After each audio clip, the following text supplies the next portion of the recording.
Welcome to The Fight with Teddy Atlas. I'm Ken Rideout, joined as always by legendary trainer Teddy Atlas, and we have got an action-packed show today, lots to discuss, starting with Dillian Whyte, Alexander Povetkin. Teddy, watch that first step. It's a woozy. I believe that's what you said. Talk to me about the fight. It was a woozy, wasn't it, Ken? Yep. It sure was. And I did say that, because there was a warning necessary when you're fighting a former world champion at heavyweight where anything can happen. And we know that Povetkin could punch. And we know that Dillian Whyte is still a little wet behind the ears. Full disclosure is always on this show.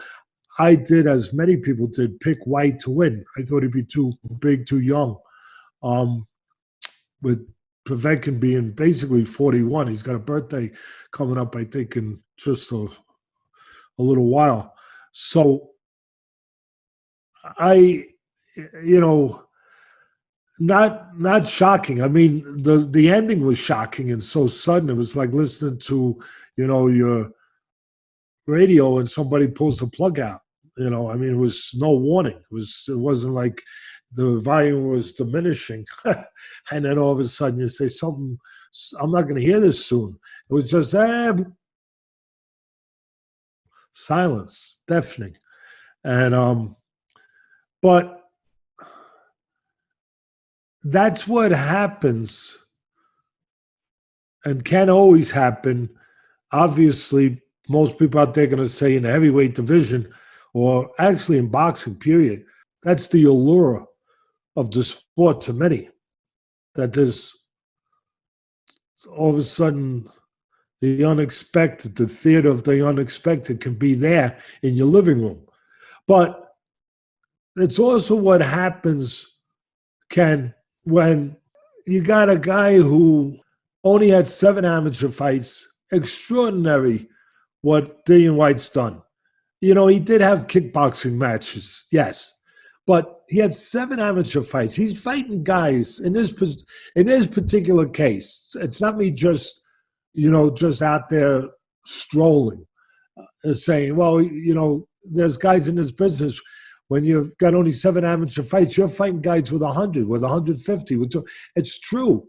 In this case, yeah, it's really true. Povetkin, who I trained, who we won a world title with, he had 200 amateur fights. He was a gold medalist from the Olympics. I was there. I called his fights in the Olympics for NBC. I called 4 Olympics for NBC. So here's a guy with 7 amateur fights fighting a guy with 200, over 200 amateur fights. And the funny similarity with Povetkin and with Whyte is Povetkin also was a terrific kickboxer. He was a kickboxing champion when he was a young kid. So, and he had all those amateur fights and won the gold medal in the Olympics. So that's hard to make up for. You had Michael Grant, terrific athlete, tremendous, good kid too, good person. And he got all the way, he beat some good fighters, Andrew Galata, he beat, who was a nut job, and came up short up here. But Galata was a terrific amateur, terrific pro, fought for the world title, could have won the world title, but he self-sabotaged himself. That's why I always say this is a mental business. Self-sabotaged himself against Riddick Bowe when he was winning and beating Bowe twice. But here, and Michael Grant couldn't quite. Of course, he had a tough heavyweight champ to beat. He had Lennox Lewis, but he couldn't get over the hump. He couldn't, and he was another kid only had probably 12 amateur fights. So it was pretty extraordinary. And again, that's where the difficulty comes in. Replacing that experience or making up for that lack of experience. Because it covers so many dimensions, Ken. People don't realize it covers confidence, instincts, It's like a guy who's been at war, and you got another kid who's coming out of military camp, and he's going to war for the first time. And he understands the basics because he's been in camp, but he doesn't understand all the consequences. He hasn't had the feel for war. He hasn't experienced that, the reality of the war, that you can't let up your guard for a second. And he let up his guard for a second. And listen, it can happen and it has happened, but usually guys with the kind of experience I'm talking about, they don't get caught that kind of punch at any point when they're ahead, whatever. They don't get caught that kind of clean punch because it's a punch that their experience that I'm talking about doesn't allow them to get caught. Their fear, their nervousness. Dillian Whyte was part of it. This was really, really could be in the dictionary for the definition of being overconfident, if you want, at that point, for assuming, taking for granted, because he had dropped Povetkin twice earlier. And again, before I go any further, I'm going to say again, Dillian Whyte, hats off to you. Extraordinary that you've done what you've done in your career and beaten some good fighters. But what I'm saying is there's no getting around this, that you didn't quite have what you thought you had. Where a guy who's been to war, who's had those kind of, what I'm talking about, doesn't let up. I'm not knocking him, but doesn't let up for that split second. Yeah, again, this is the poster child for being in a position to take something for granted, overconfident. After he dropped in the fourth round, he dropped Povetkin, and now the fifth round, early in the round, he gets caught. Where just, it's like if you're a lion tamer. It's the business you're in. You work in a zoo and you feed the leopards. You can't go in that cage. And I watch them. I go there with my grandson, and you see them. They go in there. They know what they're doing. They go in there to feed them, but they know where they are. And not for a split second, not for a split freaking second, can they loosen their attention. Can they let go of their friend? What's their friend? Fear. See, people don't like to talk about that. Oh, fear. Come on. We're fighters. No. You better understand it. You better understand it. Yeah, we work to make guys calm. I work my backside off to get a guy calm, Ken. You wouldn't camp with me where you can see everything, but never relaxed. Never to the point where you're calm, you see everything under control, in an uncalm place, in a dangerous place, but never relaxed. Hey guys, want to give a quick shout out to today's sponsor, Crossrope. We've talked about these guys before. I love this product. Check them out at crossrope.com/Atlas, ATLAS, for $40 off your first order, free shipping. Obviously, with the COVID situation, gym workouts are hard to come by. Cardio machines aren't exactly motivating, and gym equipment, home gym equipment, if you can even find it, the prices add up very quickly. I've found this to be a very cool, different way to get a good workout in using the cross rope. Personally, I typically would do a run or a bike ride first thing in the morning, and then in the afternoon, I usually do my strength workout. But what I've been doing with the cross rope is adding in 15 to 30 minutes of cross rope workouts using their app, which essentially walks you through a jump rope workout using the different weighted ropes that they provide in the Get Fit package. Has been a super effective way for me to balance strength and cardio. Can't say enough good things about these guys. I've been using this thing since the pandemic started. It's easy to travel with, so you can take it with you anywhere you go. And like I said, you link up with the app and it walks you through the workout. 15, 30 minutes, high intensity. You can do anything from a low impact cardio workout with the lightweight rope or a strength work with the heavier rope. Once again, check them out at crossrope.com, promo code /Atlas, ATLAS. Click the Get Deals button at the top of the page for up to $40 off your first order plus free shipping. How much do you credit Povetkin for the slick punch versus saying Dillian got a little bit too relaxed there? Like, what? No, all of it. It's all part of it. Yes, all part of it. Listen, also happens. Technique is part of it. Dillian Povetkin shouldn't have been that close. I'm being very careful here because I'll tell you, it's not when you're at this, it has to be. He shouldn't have been that close. Dillian hasn't developed enough. He's extraordinary in a lot of ways, what I'd said. But he hasn't developed enough. And I don't think he realizes it. I think he just shrugs it off. I made a mistake. Well, we know that, but why? Why? How? He hasn't developed an identity yet. And he'd probably have trouble at this point maybe digesting that. But where identity is identity. You're not Jake LaMotta 1 minute and Ali the next. It's ingrained. It's consistent. It's you. It's your identity. You're not going to go out and be, Tom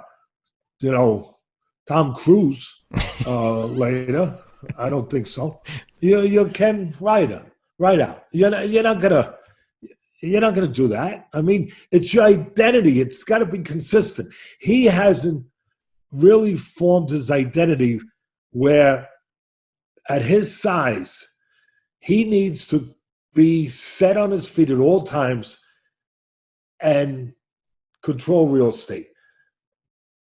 He needs to be the king of his kingdom. His kingdom is in front of him, and he has to be the lord of everything in front of him.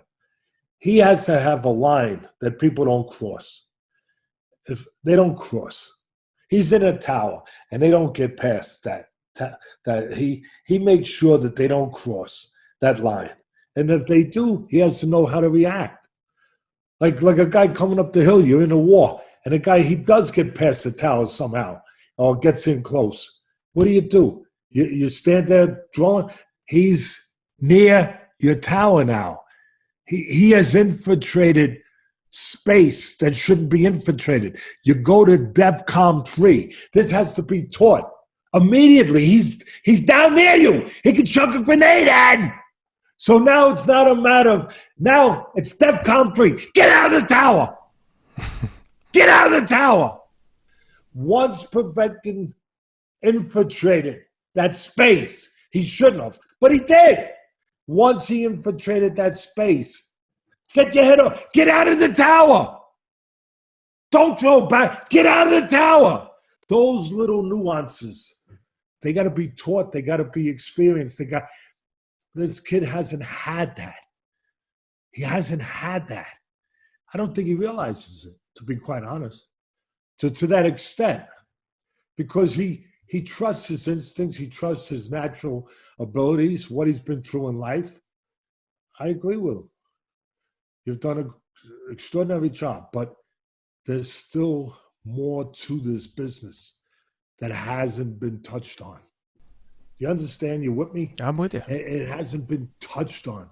And again, your identity, where you're always set, where you're keeping a guy in front, you're not letting him get. You have to work on that, those habits. The habits, yes, the experience and heart of Povetkin saved him. I give him credit. But also his technique, his habits, pulled us out of the fire for him. And the lack of certain habits that I'm touching on allowed the door to open.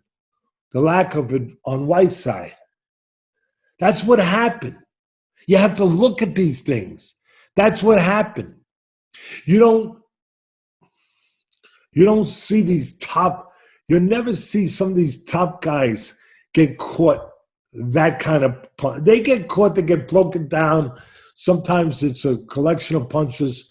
It's a barrage. They get worn down. They get time to clean. But that kind of position, you rarely see that. I'm going to go to a different level. I get it, different stratosphere and a different weight class. But you take one of the greats for me in our time, modern era, was Sugar Ray Leonard. And when he was Sugar Ray Leonard, one of the things that made him great, even in the Durant fight, his his first loss, he never got hit 2 in a row. Like it wasn't about just always coming back, right? Like you got hit one, boom. He never got hit 2 in a row. Didn't get hit 2 in a row in the Durant fight, the big fight. That was how these guys are. So what I'm saying is, once that jab hit, once he was that close, and that jab that Povetkin threw, once it hit, because it was the jab before the left uppercut, once that jab landed on Sugar Ray Leonard, whoop, it wouldn't have been timing the right hand back, because he already infiltrated space. You understand? It was DEFCON 3. So as soon as he got hit, he would have, and then the rest would have came. That would have been the instinct, the teaching, the understanding of that. And it wasn't there. And what I'm saying is, there's a lot to this business. It's why it's the sweet science. And what Povetkin's technique, I'm not trying to take credit, but I was with him for 2 years. When they brought him to me, he had just fought Eddie Chambers on HBO. He was getting hit right hands like they were giving it away in a country fair. And they were concerned because they knew he had to go for bigger. Eddie Chambers from Philly wasn't a puncher. He was a pretty decent guy, solid guy, but not a puncher. And they knew they were going to go up to, there's a guy waiting for him named Klitschko. He could punch. So they knew that they had to correct this. So they brought him to me. And the first thing I worked on is, why are you getting hit with these punches? So you have to understand this. We have to correct this. Part of it was he was throwing a jab just to throw it, because in his mind, it was just about being busy, like it was in the amateurs, just overwhelm the guy. So it wasn't about throwing at the right time, the right place. It was like every place, every time was right, as long as you're throwing and out throwing. And he got away with it, in 3-round fights. But then I showed him, you can't throw a jab. Sometimes a jab is the worst thing you could do. You expose yourself.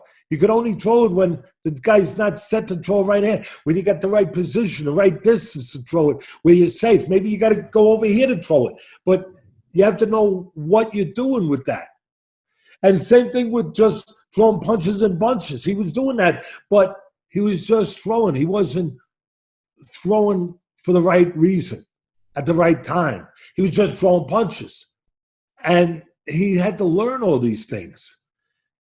I remember when Tim Bradley, his wife, they called me up, and they had just fought Vargas. Timmy was a terrific champion, and he had just barely survived against Vargas.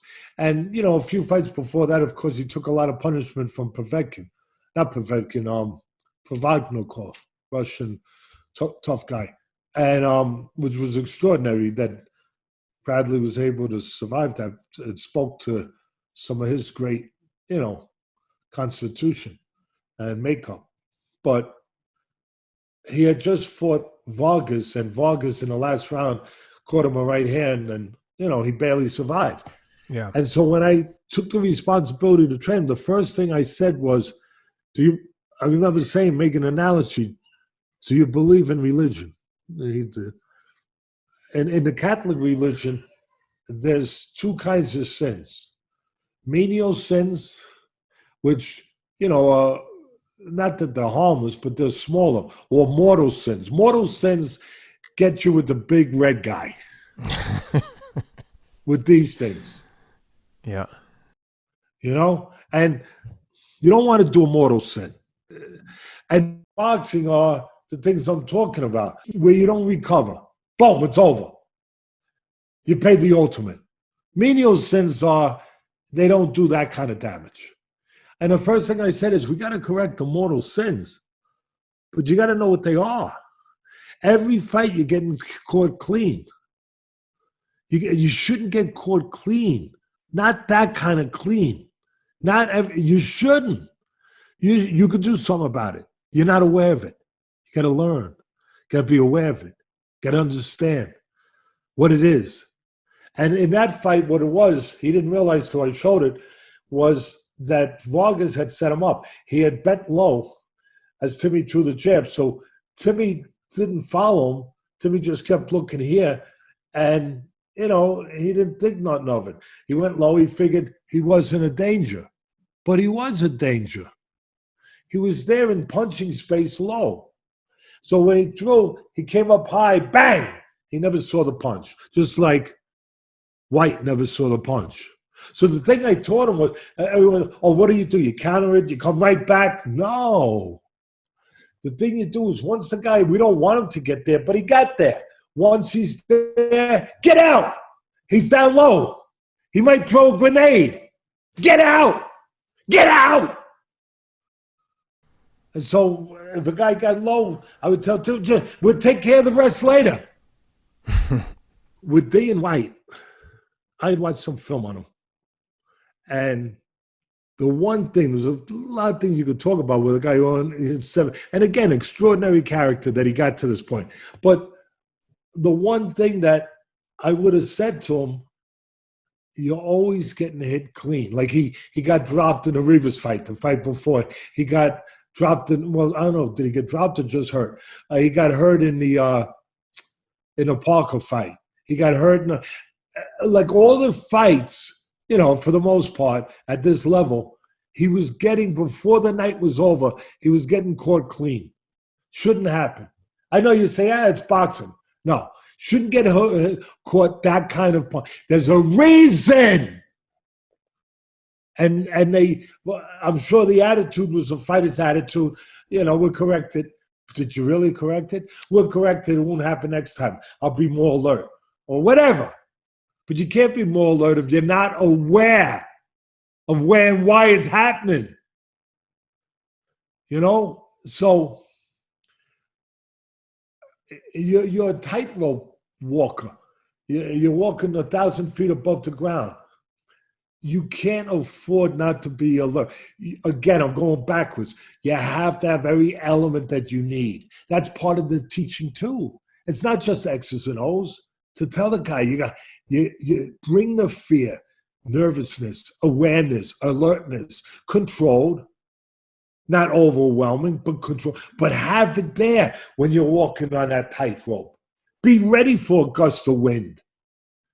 Be alert, be aware. Every second counts on it. You don't just for a second, so. No. So he had gotten the warning signs, but he didn't. It's hard, but he didn't correct the warning. He didn't pay heed to the warning signs. Just, hey, I'm a guy, I'm still a work in progress to a certain point, whatever. And, I just shrug it off and no, it'll happen again. You have to understand what we're talking about here. You do. When he got hit with that punch, it reminded me of what you always say, and most recently with regards to Nonito Donaire and Inoue, you said, with an older veteran, former champ, you can never count him out. You can never assume that he doesn't have one good fight left in him. And to that point, even one good round, or in this case, one good punch, because it looked like Dillian was boxing his ears in. He had him flopping all over the ring in the fourth, and then in the fifth, that was such a beautifully executed punch and just shut the lights off. But again, your identity. Mm-hmm. He never should have been there. No, not in this business. And that's why when you in camp with me, yep. People say, Teddy's too harsh. I've heard it, I've heard most of it. If anyone thinks that you're too harsh, and if they've never been in camp with you, they have no idea how harsh it can be. There was no wasted movements in anything. Nothing. Not 1 second of lackadaisical training. Nothing was. You can't be lackadaisical. There's too much on the line. Yep. People say, one guy that I helped become a world champion, I won't talk about or mention him, but, what did he say? I want to be accurate. He had said that, Teddy's like a sergeant in the Army. He's like an Army commando. Yeah, I am. You idiot. I mean, this business is unforgiving. Yeah, there's too much at stake. Oh, Teddy's so serious. It's a serious business. It's a serious business, if you don't know. And, I'd be in camp. You were there. A guy, Alex, would throw something, and the guy would be over, and he didn't get hit. Nothing. And I'd stop it. I'd get in the ring. Stop. He didn't get hit, but you will. You took for granted that the guy was here, and he didn't throw back the left hook or whatever. You should have immediately, you should have felt it. You knew where he was, that he wasn't there no more. So he's here. You should have felt it. I'm sure some of the people in the gym were like, this guy's nuts. He didn't even get hit a punch. And look what he's doing. Well, maybe he didn't get hit by the sparring partner, but the guys he's prepared for might do. And listen, people that are trying to take a shot and say, we lost to Better BF. He never got hit a blind punch with Better BF. He was ready for everything. He knew what to be ready for. He got broken down. We got broken down. That's part of my responsibility too. My fault. But, but I tell you one thing. We had the same scenario when we won the world title with Vosic against Stevenson, maybe the best puncher in boxing, if not behind Wilder as the second best, but a better boxer than Wilder. And he had to be prepared for that one split moment of relaxing that it never happened. And he fought 11 rounds. He stopped him in 11. And it did happen once in the 10th. And he almost got knocked out. But he survived it. But it was that kind of fight that there couldn't be a split second that you weren't in control of everything and aware of location. Everything! Where your guy was. And what happened in this fight, I remember telling a million times, teaching him that after you jab, at the very least, you move your head so you don't get counted. Because he was getting hit right hands. So you move your head. And if the guy, and sometimes you can force a guy to do things. You hit him with the jab, he's going to respond with a right hand sometimes.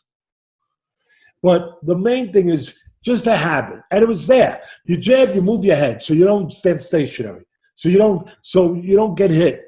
You move your head so you don't get hit with a right hand. So what did he do? He knew he had to take control after being dropped twice. He came in, he got in, he had to be in a certain position. He got into that position. And the warning sign, as much as he was winning the battles, maybe he was getting ready to lose the war. Whyte, again, very hard to look at. I get it. Because I was thinking when I was watching it, Ken, I was shocked with the Sunday, but I wasn't shocked beyond that. I wasn't. You know why? I was watching a fight and I was saying, I tweeted it. So I'm not just talking. I tweeted it.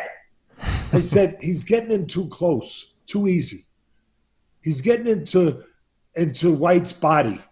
I didn't care about the body. I cared about the position. A guy with short arms and who could punch, who was a former world champion, who's fighting a tall guy, shouldn't be getting in there. He shouldn't get in there that easy. He shouldn't be getting allowed. It's like walking in the White House. I want to see the president. You walk in, I'm doing pretty good. And you just keep walking down the hallway. You shouldn't get that far. So he was getting in there. It's like sooner or later, something's going to not be good. Something's not going to be good. I was thinking that. So he got in. He hit a jab, and he did what he was taught. He moved his head, because that's what you do, to not get counted. And you're in position, if the guy throws the right hand, you're in position to hit him with a counter. And I remember teaching him in the gym, the more traditional, you go, boom, you hit him with a left hook. But I said, sometimes go over there and give it the same look as it's going to be the left hook. But you have the option of throwing the uppercut because most guys don't do that. They usually throw the left hook. The uppercut is less frequently used, but it can be very, very effective because the guy's not expecting it from that angle. And if you look at the eyes of Whyte, again, when he got in there, he was just looking at his own business. No, different business now, Ken. Different business, baby. It's changed. He got in. Different business. Those things are, again, no 200 amateurs. I'm just saying. But you got to be taught too, aware, understand that. And so when all you saw, if you saw Whyte's eyes, he wasn't thinking about what was over there. He should have been. He was just thinking about coming right back. Once the guy infiltrated that danger area, that area X, let's call it area X. Once he penetrated area X, you can't just throw back. He's in area X. That's where the instinct, that's where that teaching, that's got to be there so you don't get hit. And that's where those guys don't get hit those kind of punches. That's why. And because once he's in there, you don't just throw back. No, he's in there. And if you saw the eyes, they were just, and it was just like, and I'm sure that, again, he let up a little because he had knocked him down. So there was a little assumption. No assumption in this business. No taken for granted. No, that's your enemy. That's your enemy. That's your enemy. That's your enemy. There's none of that allowed. That's why I'm a maniac in the gym. You can't have that. Those are habits too. It's not just a habit. Throw your jab, rotate it clockwise, have your chin into your shoulder, cover real fast. No, it's not just those habits. It's these habits. They weren't taught. They weren't brought out. That's what I'm talking about. What did you think about when Whyte had him down the 2 times? He was very nonchalant after he knocked him down and looked like he was really taking his time. Do you think he should have maybe jumped on him a little bit more? It seemed like he was conscious not to do that. I'm not going to be a Monday morning quarterback. You know that. No, but I want to hear your opinion. But I'm going to say what I would say. So without defending myself to those haters out there, I'm going to say because I say it. Because I say it before the fight too. Cus and me had a philosophy. Cus taught me, my mentor, Cus the model. And now the first thing you could say is, hey, he was being careful. Stop, Teddy. Don't knock him. He was being careful. Guy's still experienced. He's still wily. Yeah, all right. You want to get away with that? Fine. You know, he was being careful. He was cautious. The later it goes, the better for him. He's younger. All that stuff. I guess that went out the window, Ken. And so, you know, so you could say that. You could say, well, he was being cautious, you know, and yeah, first of all, know what you got in front of you. You got a 40-year-old guy, you got an experienced guy, and you got a dangerous guy. You know what Cus always taught me? You still got to be smart. You still don't want to be reckless. Don't get me wrong. That's your responsibility anyway. But you know what he always told me? Teddy, when you got your guy in there with a dangerous guy, get him out of there! That's what he taught me. He said, do it right. Do it behind the jab. Give him a little fake to make sure he's not looking to sneak a punch while he's hurt because he could be dangerous when he's hurt. Yeah. Get him out of there. That's my philosophy taught by Cus. You got a dangerous guy, get him out of there. Get him out of there. Get him out of there. You don't want to be in the locker room sorry you didn't get him out of there. You don't want to give him any more chances. You got him with an advantage to get him out of there. Get him out of there. Get him out of there. And instead of him, and it played that way because instead Whyte had to, Povetkin had to control for a minute, where he was able to get away with, instead of being kept where he would have been kept at the end of punches hurt, he was able to get to where he could do the hurting. So at the end of the day, you're not going to get a more comprehensive breakdown than that. But, you know, I give that kind of breakdown. Maybe subconsciously I want to help the kid if it could help him. It's a tough thing. But I also want the fans to appreciate as much as possible. My job is what goes into this. That it's just not about bigger, stronger. It's not just about chucking punches. It's not just about that. It's about a lot more than that. A lot more than that.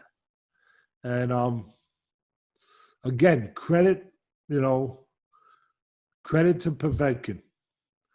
Credit to Povetkin for surviving when he had to, and then doing what he had to, and winning the title winning an interim title at the age of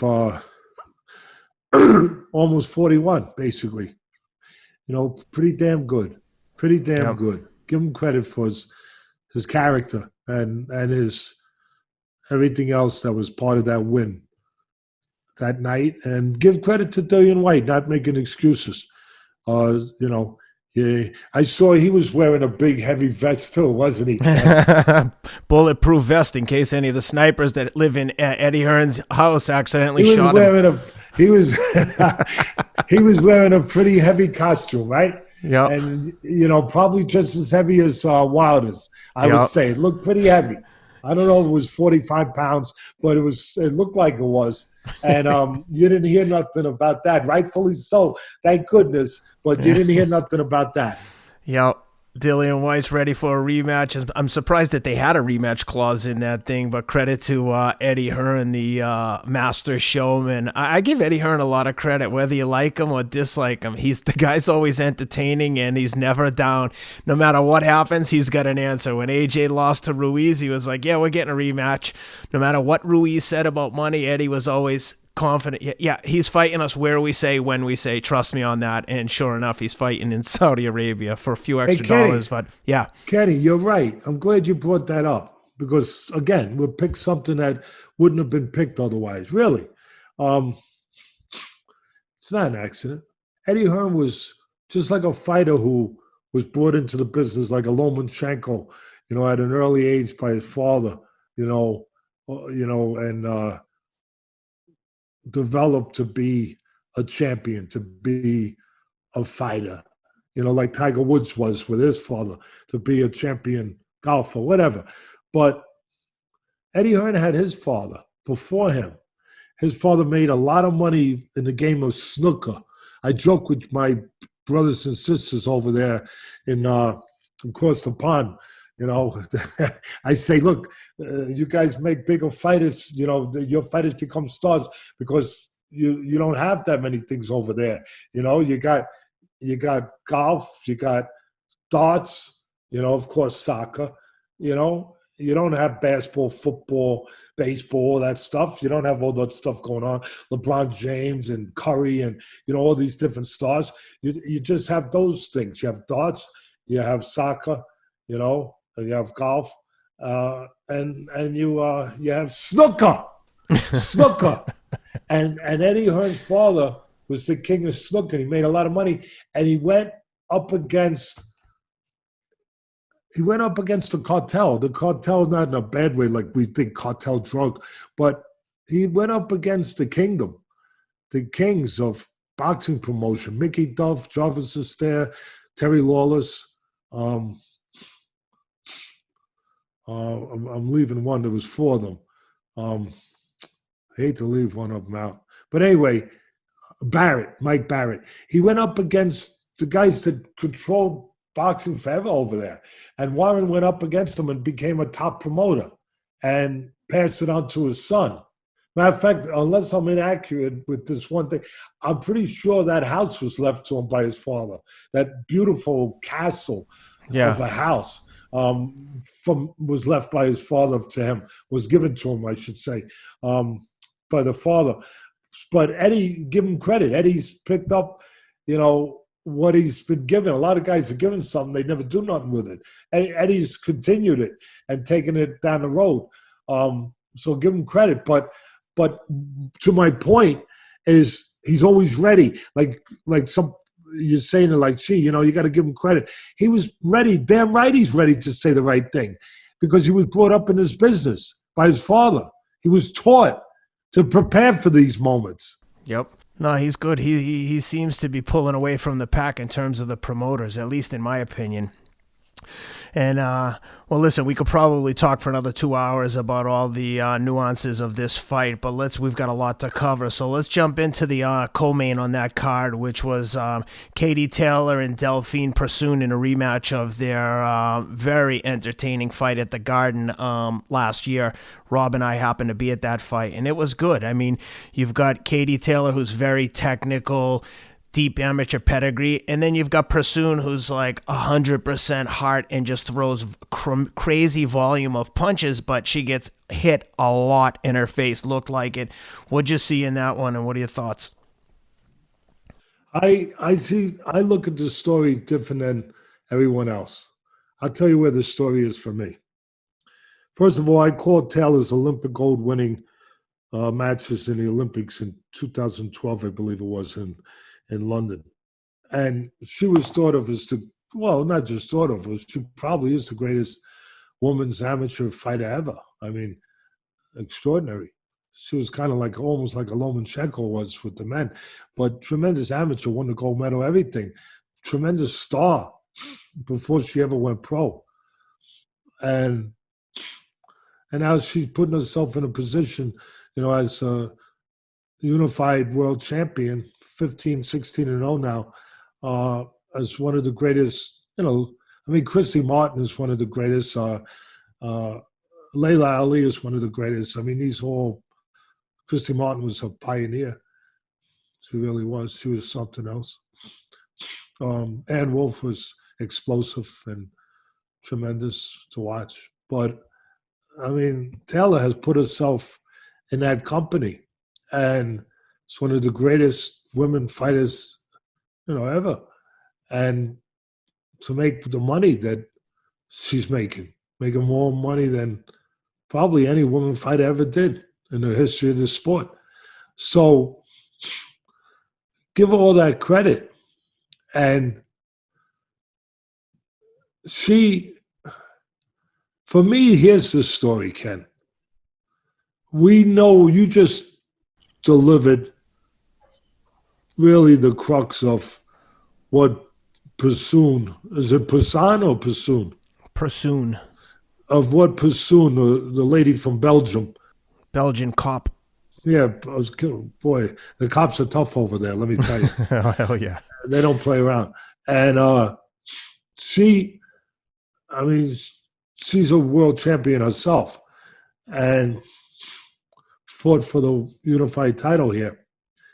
But we know her style. She's a Jake LaMotta of the women's boxing. I mean, she's just a relentless force that never stops coming. I mean, her attitude is that ring is hers.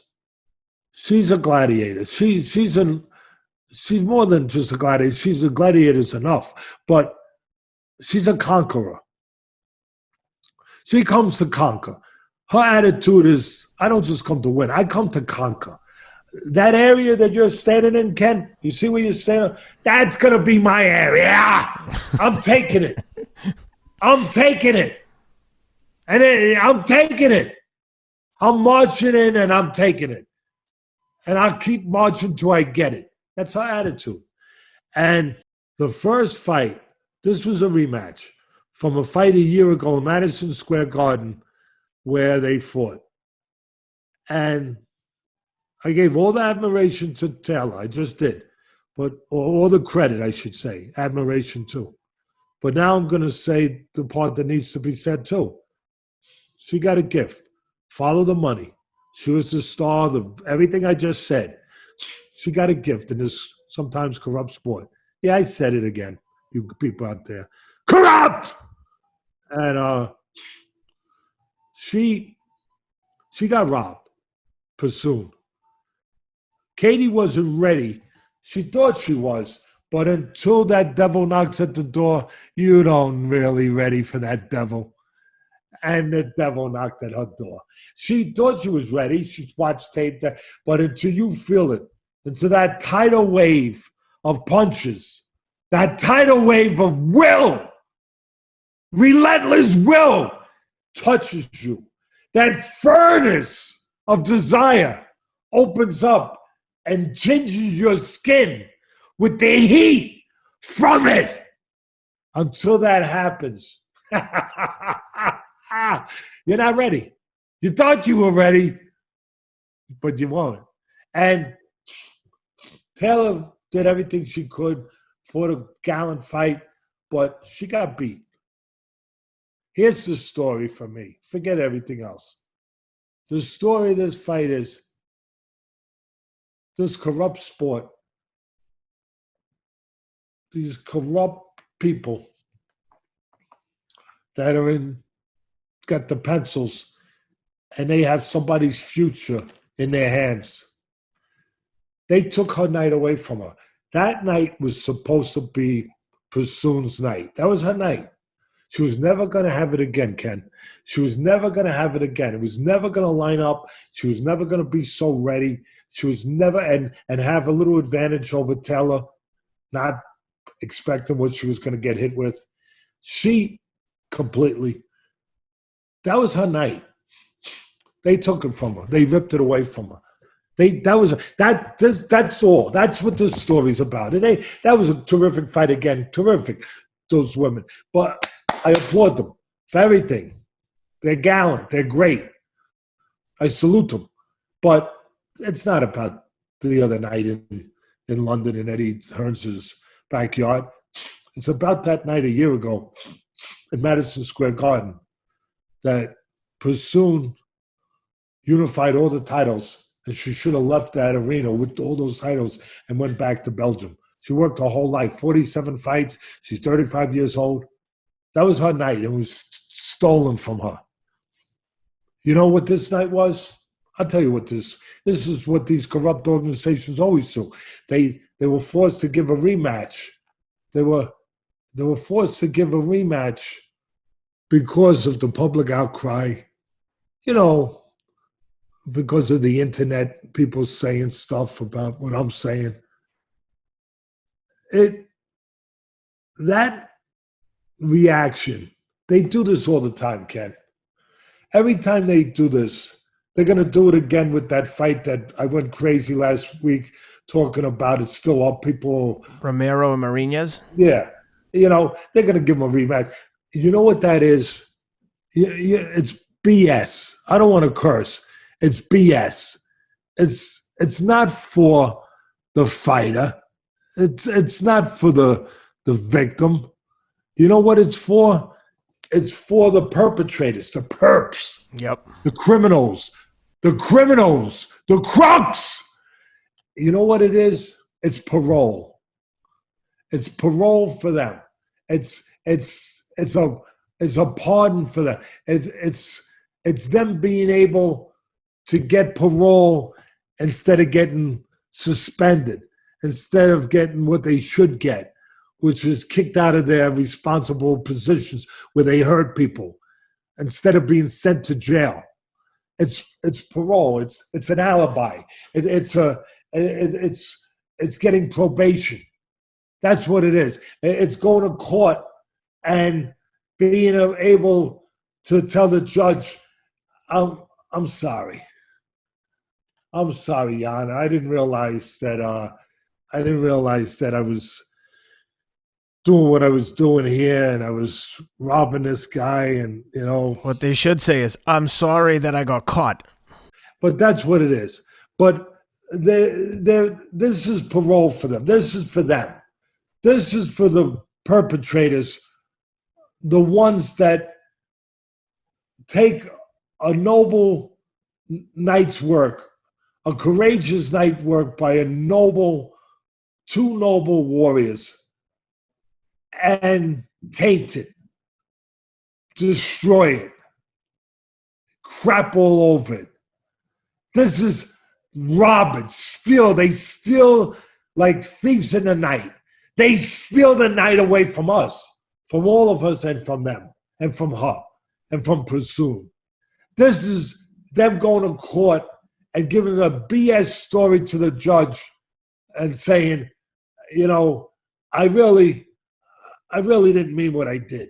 I was a little reckless. I was a little wrong. I didn't realize that, I hit him in the head with the bat 5 times.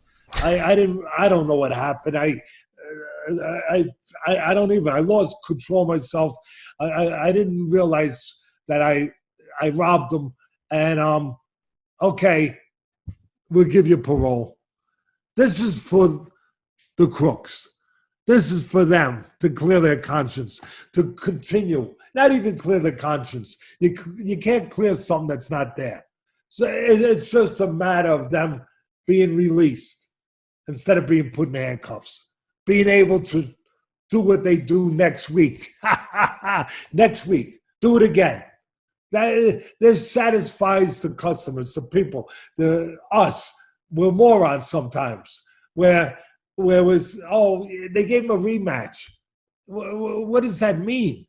That night got stolen. That person will never be in that position, ready with everything lined up, perfect, to do what they did that night again. It was taken from them, stolen from them.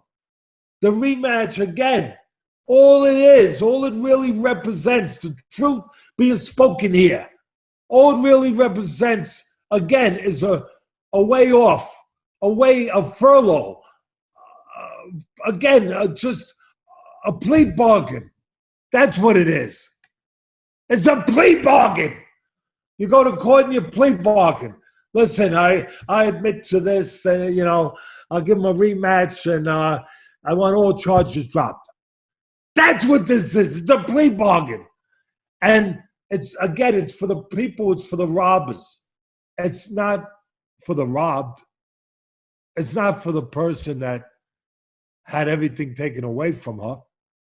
And it won't be for Romero.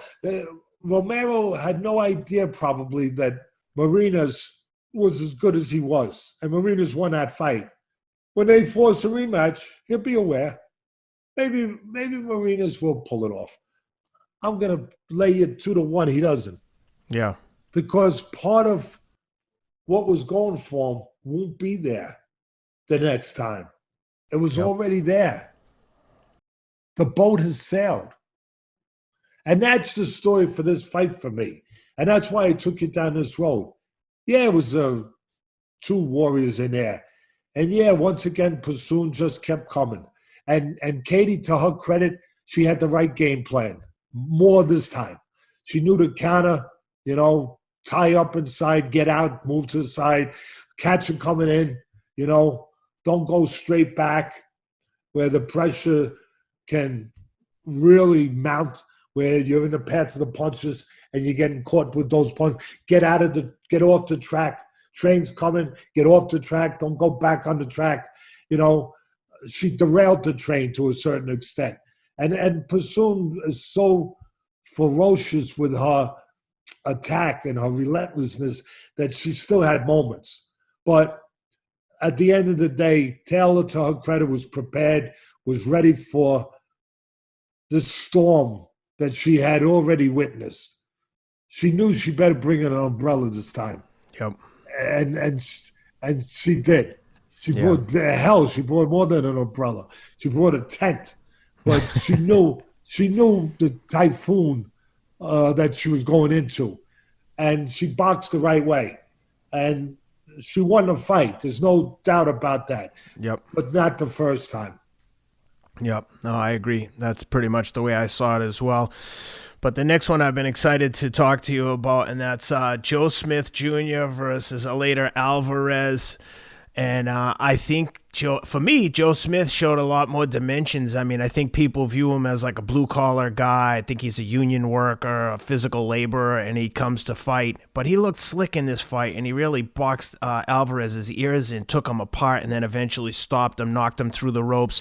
Not unlike not as bad as he knocked Bernard Hopkins through the ropes and onto the floor below, but a version of that where Alvarez goes through the ropes, probably could have got back up, but it looked to me where he's like, okay, I've had enough of this. Let me not get up in time. What'd you see there? Anything unexpected that you saw from Joe Smith, or exactly what you were looking for? I walked away with this. Joe Smith is now one of my favorite fighters. Don't get crazy out there. I know you didn't expect to hear this. He's now one of my favorite fighters in boxing. He's right up there with Lomachenko and Crawford and Spence, and Canelo. I know, Teddy. What are you doing? What are you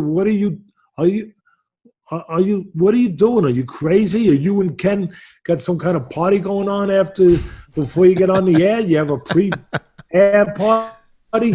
What's going on? Listen to me. I say it again. He's now one of my favorite fighters in the sport.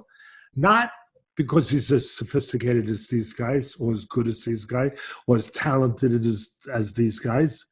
No. But he's every bit of fighter that a fighter should be when he gets in that ring.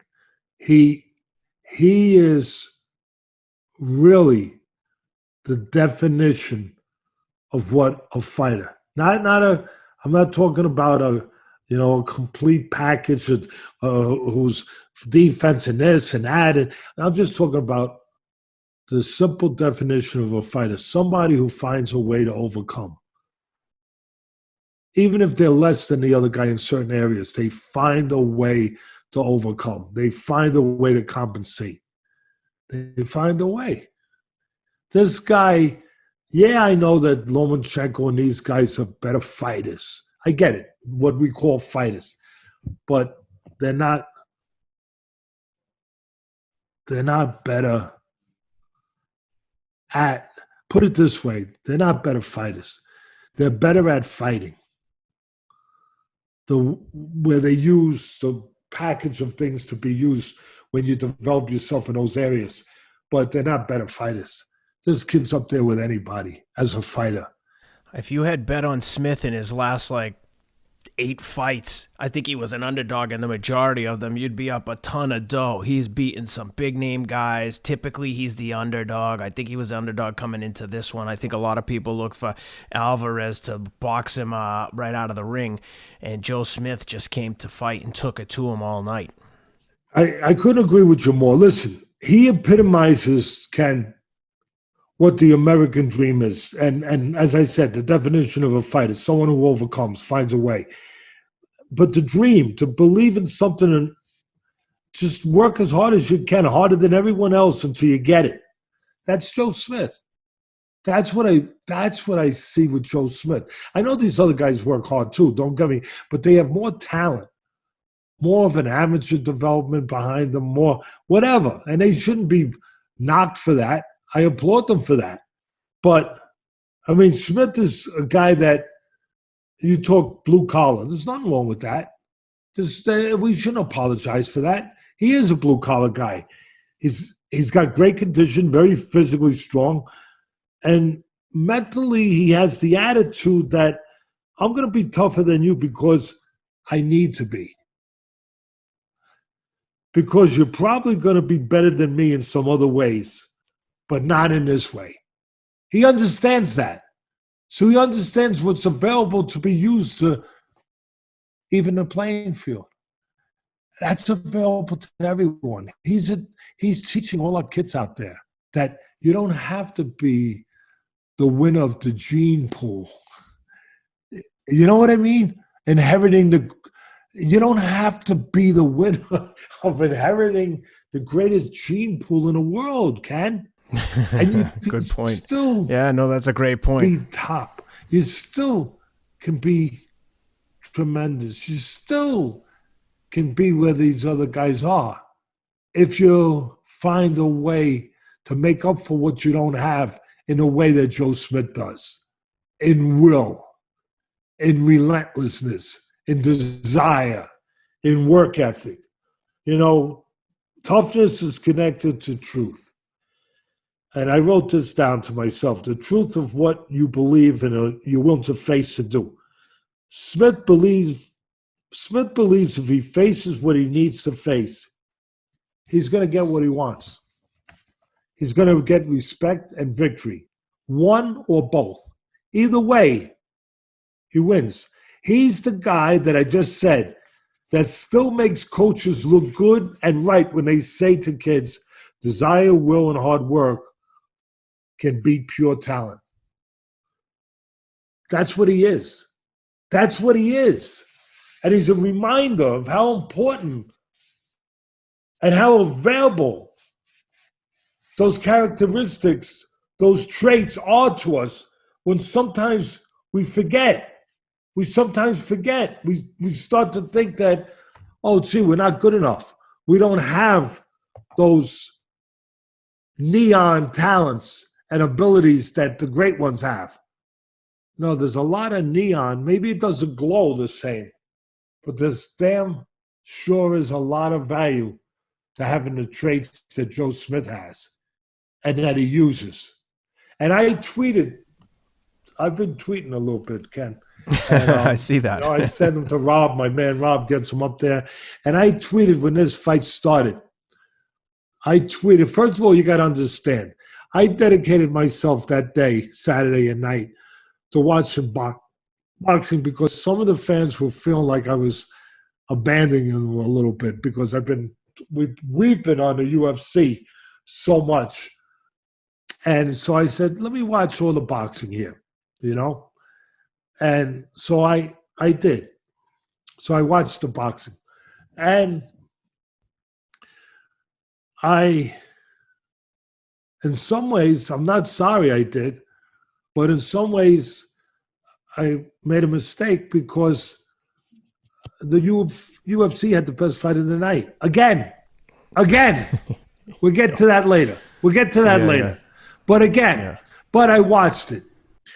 I should have been tipped off when to watch it. I had to stay up late, and I had to watch it on the app, on ESPN Plus late.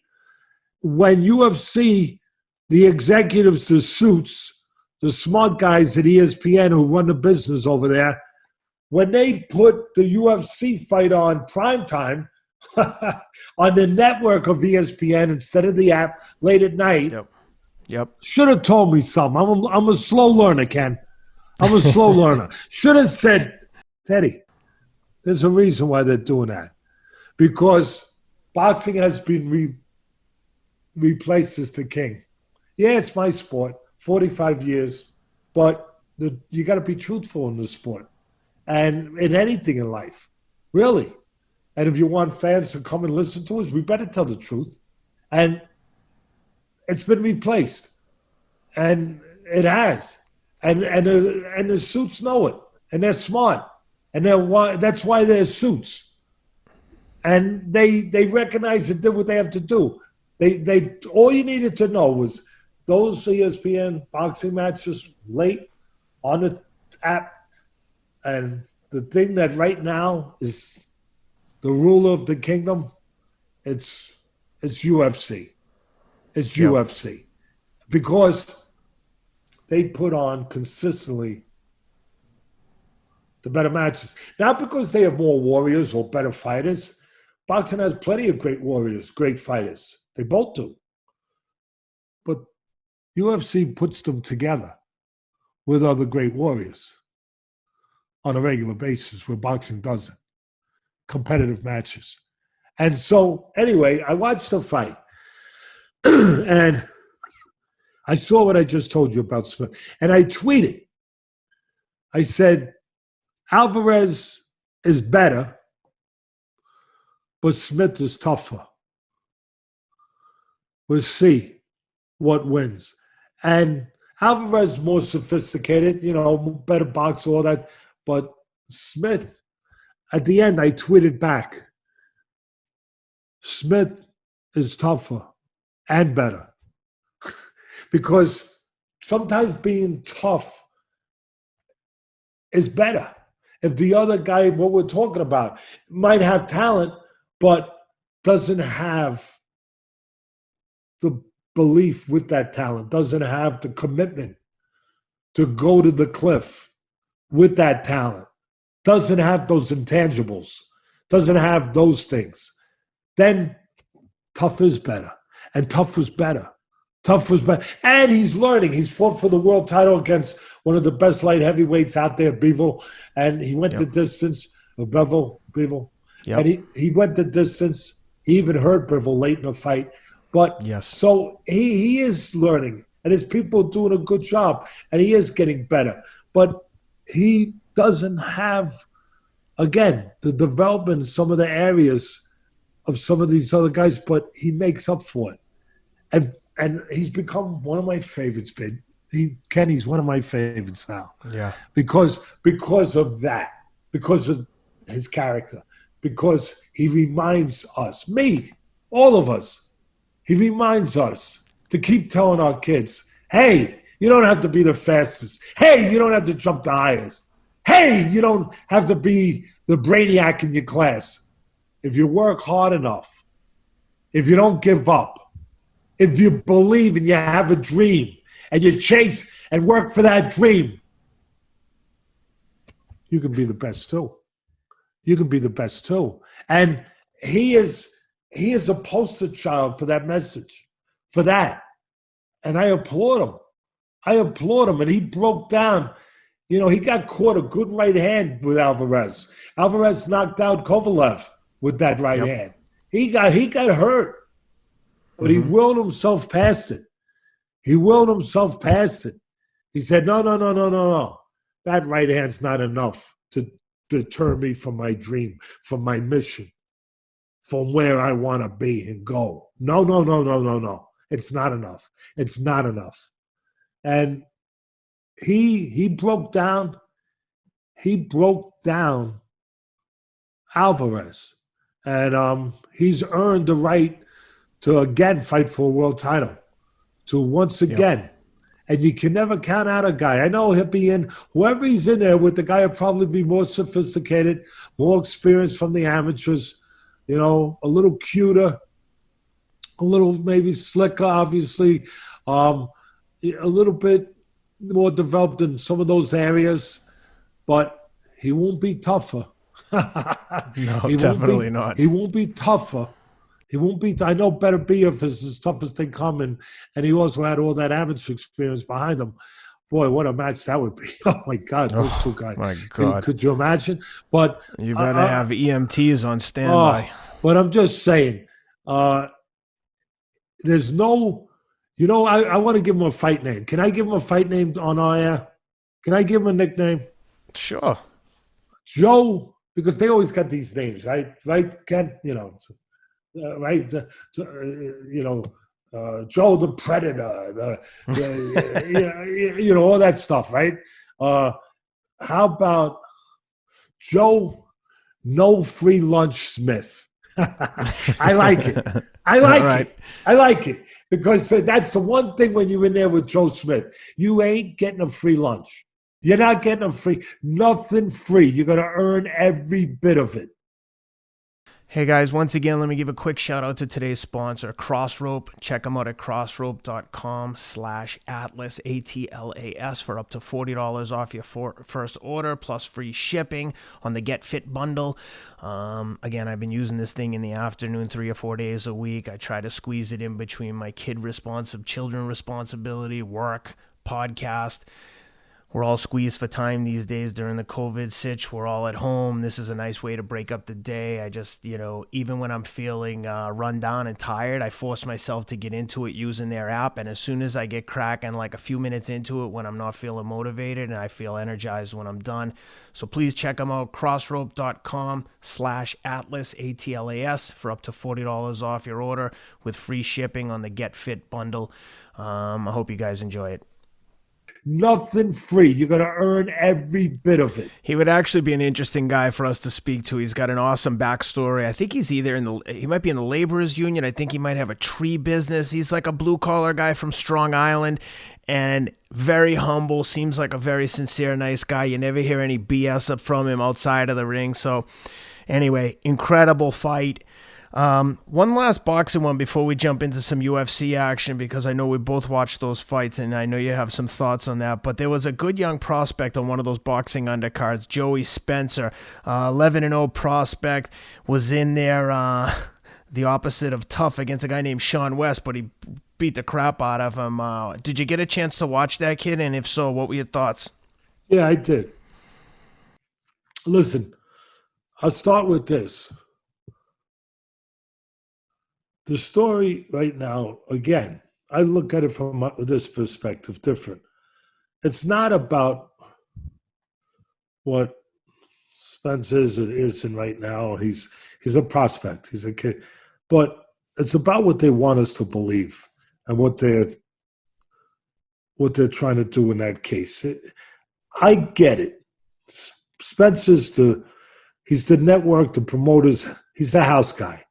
And they have an investment in him. This is the way the business works.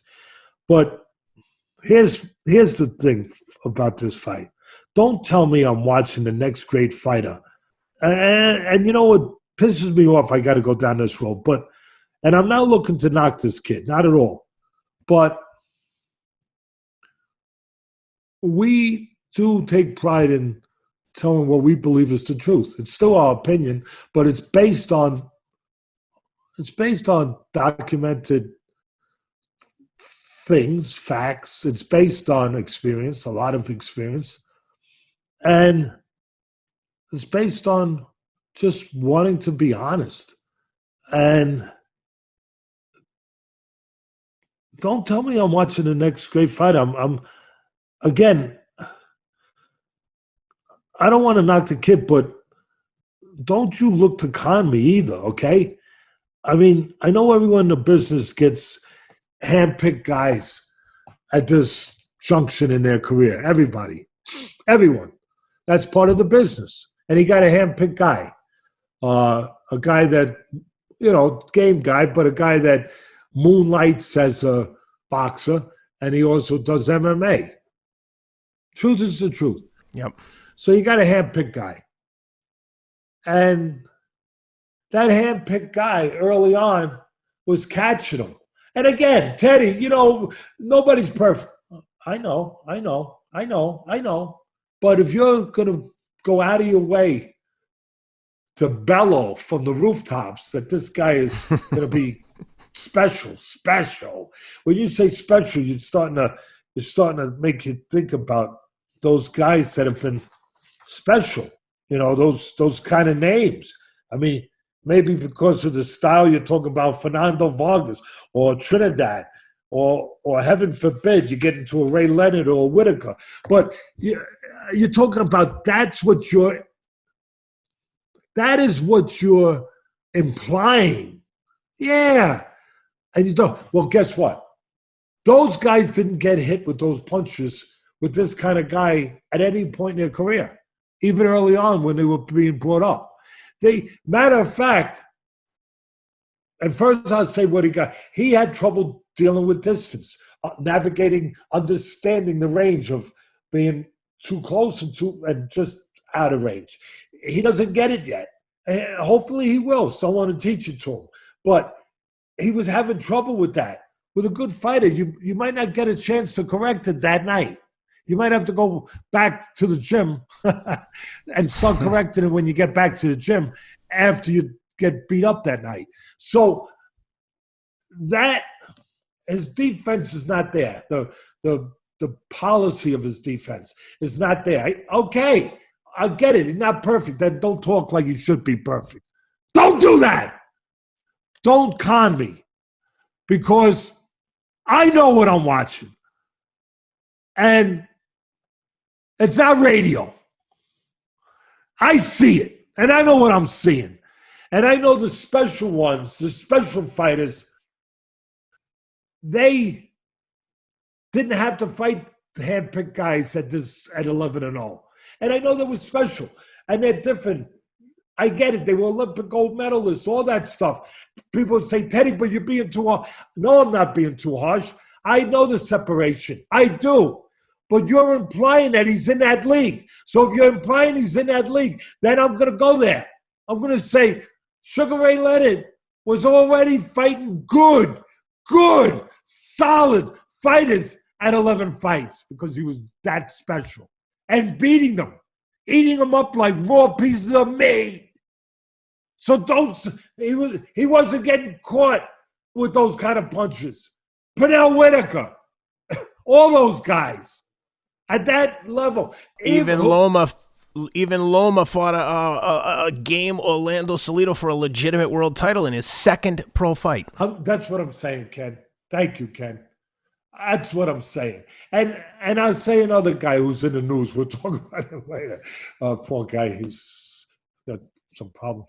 But even De La Hoya, this is a guy who's a damn good fighter. And when he was coming up, he was a gold medalist in Olympics. He was fighting good fighters early on. He wasn't fighting. They didn't have to handpick guys for De La Hoya early on. He was fighting really good fighters because they were that class of experience and talent. And again, I'm not trying to be an animal and be this harsh with these kids, but don't bring me there. You guys brought me. They brought me. I get it. It's their guy, and they want to build him up. But I didn't want to be that. But you're making me be that. It's kind of like, and I want Rob to get this up. My man Rob, he loves when I put him to the task because he's always up to it. No, he does, yep. Ken. Because I know. Great performers want challenges because that's what they're there to do. To meet the challenge and perform. I want to clip up from The Godfather. It was from The Godfather 1, great movie, where Michael Corleone is talking to that guy, the hell's his name? Carlo. And he's talking to Carlo after the christening. And it's got that great scene. And he's talking to Carlo, his brother-in-law, and he's saying, don't lie to me. Just don't lie to me. Just admit that they came to you and they offered you something. But don't lie to me, because when you lie to me, it insults my intelligence and it makes me angry. It makes me, you don't want to make Michael Corleone angry. It makes me angry. Only don't tell me you're innocent. Because it insults my intelligence. It makes me very angry. Just don't lie to me, that's all. And that's what I'm saying when I listen to these guys. They're good, they know what they're doing. And matter of fact, the not the analysts, he's not part of it, but the play-by-play, the blow-by-blow is one of the best there is in any sport, in this business. He has grown to that.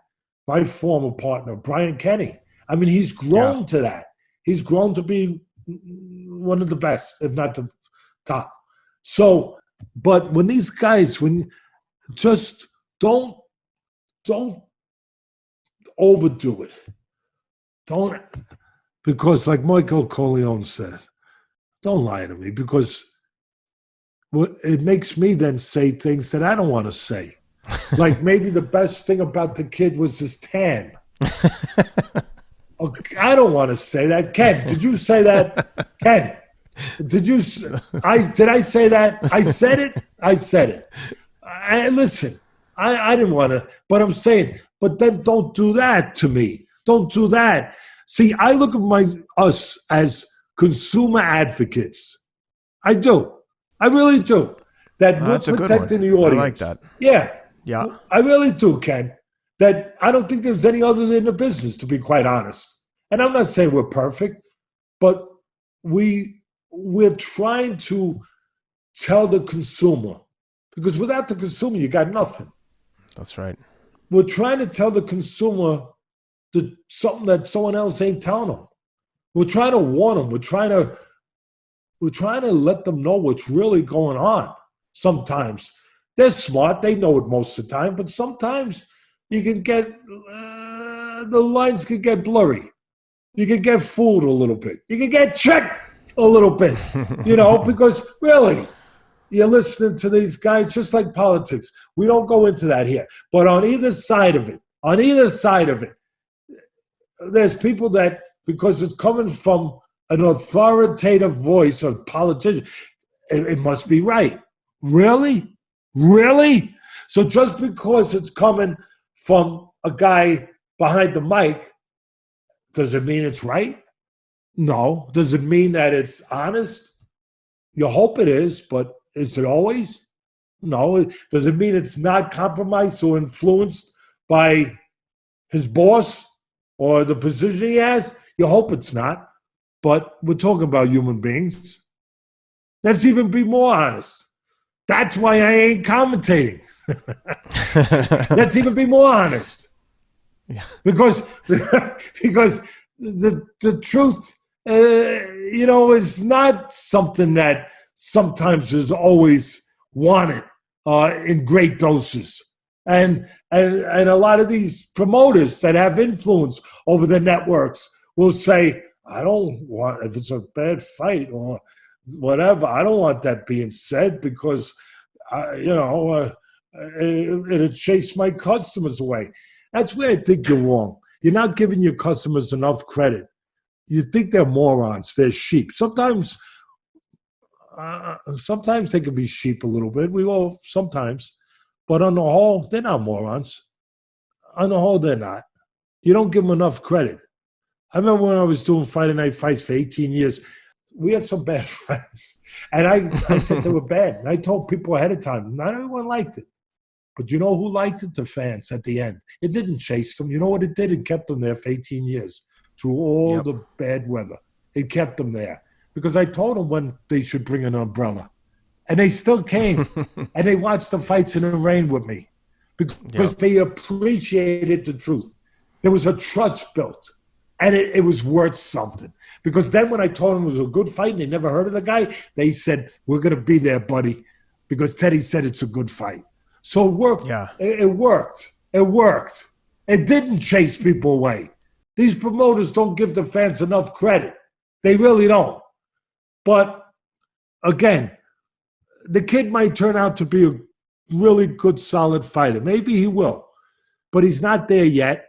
And, this is not a kid who had an extraordinary amateur like a Lomachenko, where you could be saying such things at this point about him when he's fighting hand-picked guys. It's not fair. It's not fair to him. It's not right. It's not honest.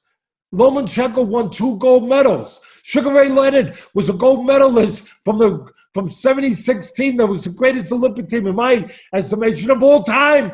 And he beat one of the greatest fighters in the world to win the gold, the Cuban.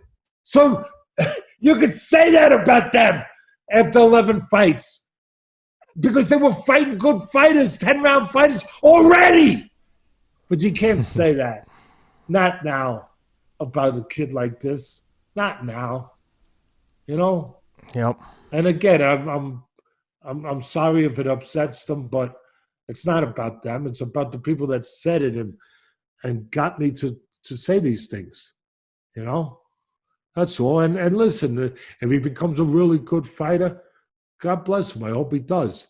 And maybe he can also get a sponsorship with somebody. You don't get too many commercials, too many opportunities to get advertising sponsorships in boxing. But if he does develop, maybe he can get one with Coppertone. He did have a beautiful tan. Hey, to your point about the UFC and boxing, this is not the fact that ESPN had UFC on the network and boxing on the app. It's not the first time we've seen incidents like this. We saw Canelo and Kovalev in one of the more. But it doesn't mean they're recognizing where the power has shifted. Yep. And, they did the same thing with Canelo Kovalev, making them wait in their locker room until the UFC's event was over to let them walk to the ring. But, and then in a further insult to injury, De La Hoya announces his desire to come back to boxing, and Dana White comes out and just destroys him with one comment by saying that, cocaine is a very expensive habit, and, you need a lot of money to maintain that, implying, I'm assuming that, Oscar has a drug issues.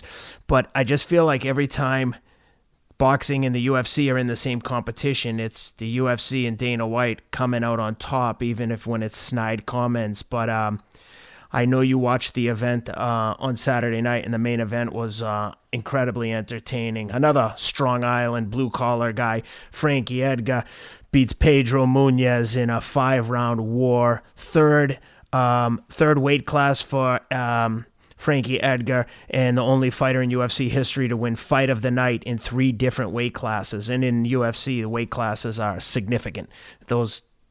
They move in bigger increments than in boxing. What'd you think there, and what were your thoughts on Edgar's performance? First of all, you set it up very accurately, very well. They deliver. There's a reason for it. It starts with Dana White. To use an analogy, Dana White is the ruler of his kingdom. He says who's going to fight who, and he wants the sport, the business, the product to always be solid, to come first. Before anything else, he makes no qualms about it. No qualms. It's not about a fighter favorite. It's about the sport is going to be healthy. The brand is going to be healthy. And he's got the ability because he's the emperor. He's the guy that runs the show. He's able to dictate that, and under his watch, there's one priority: put competitive fights on. And they're all good, they're all tough guys, but put them in with other good guys, qualified guys. Boxing doesn't always do that. When they do it, everyone comes to watch. It's great. It's great. It's great. If they're not 10 years too old past their prime, or 5 years or too old past their prime like Mayweather and Pacquiao, but that's another story. But it's great. And both sides, sports have great warriors.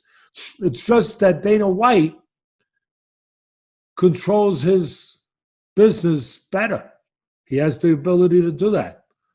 And that's why they've replaced boxing as the most watched combat sport on the whole, as far as just regular, where people, because they know what they're going to get. He's like, Dana White's like the guy that he owns a accommodation, a place, like maybe a hotel, let's say. But he only owns one. These other guys, they own several. They own a bunch of different hotels. Some of them are really nice hotels too, with penthouses, really nice. But some of them are dives, flea bag hotels. Some of them are lower end hotels. They're not as nice. Dana White owns the Four Seasons. Yep. Every time you go, you're going to get a good room. That's right.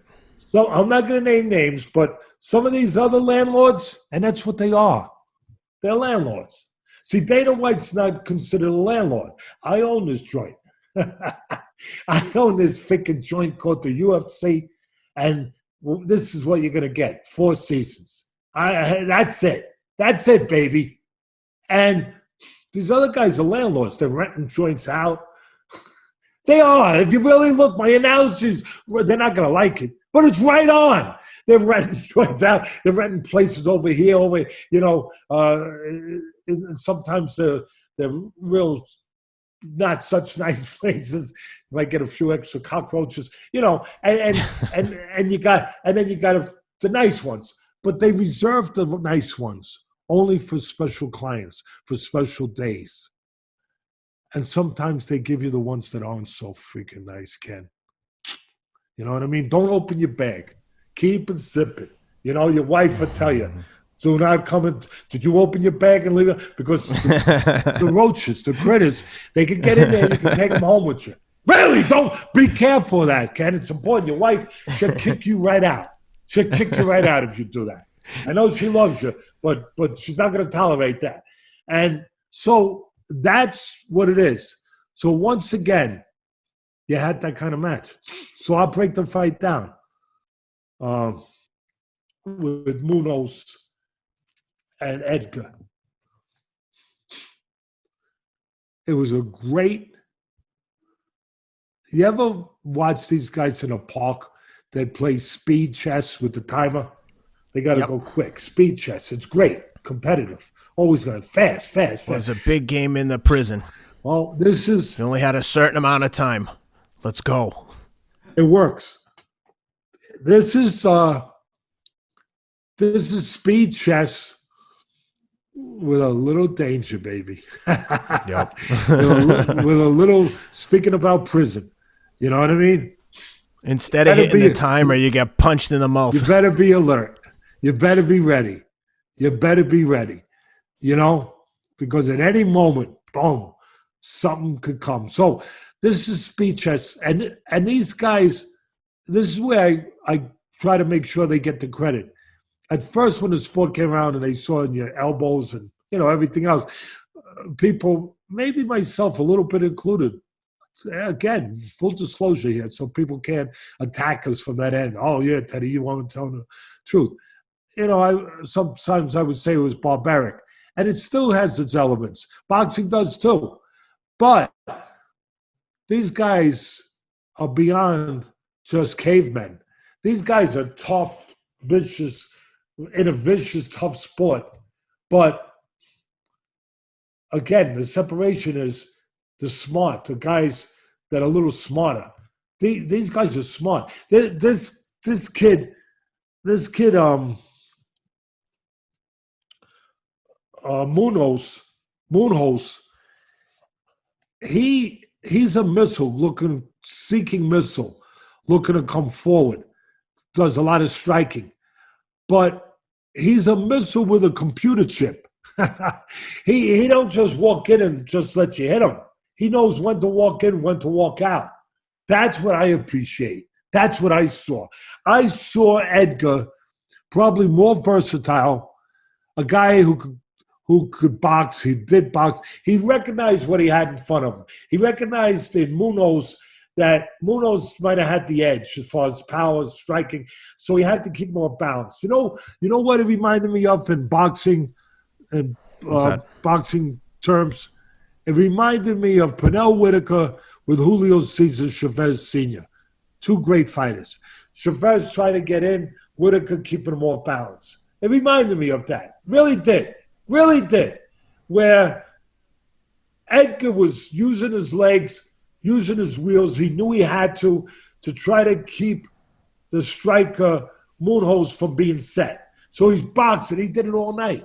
And he's boxing. He's looking for spots to counter, to pot shot, keeping him off balance, moving around. And Munhoz, he had to do something. And in boxing, you go to the body, take the air out of the tires with a guy that's moving a lot. In UFC, well, you kick and you knock the legs right off the axle. you don't just take air. You don't just take air. You knock the freaking wheels off the axle, Ken. Right off the axle. And so what does he do? He starts doing these front kicks, to Edgar's legs to slow him down a little bit. And so he's doing that. And then he's also noticing that Edgar's a little faster, throwing more combinations, using his legs, boxing. And he realizes that he's got to take speed out of the equation. He can't just walk in and get machine gunned. So he controls range. He steps out a little bit. He's starting to control range, so he controls where the guy can use his speed and where he can't use it, where the speed is not an asset, where it's not overwhelming, where it's not dominant, where he leaves the guy shadow boxing by stepping out. Oh, you want a shadow box? Go ahead. I'll step out. I won't walk into it. Hey, that's pretty good. I like it. And timing negates speed. Timing can beat speed. So now he doesn't match the speed. Boom! Right hands. Nice straight shots. He starts timing Edgar, using timing to take away his speed. So I'm seeing all of this and everything else in the cage. Oh, it's tremendous. It's tremendous. And so I'm watching this back and forth. I'm watching the boxing keep on. I'm watching another guy trying to take the wheels away, knock the tires right off the axle. Bust the tie rod. And I'm watching the chins. Each one of them timed each other with right hands coming in.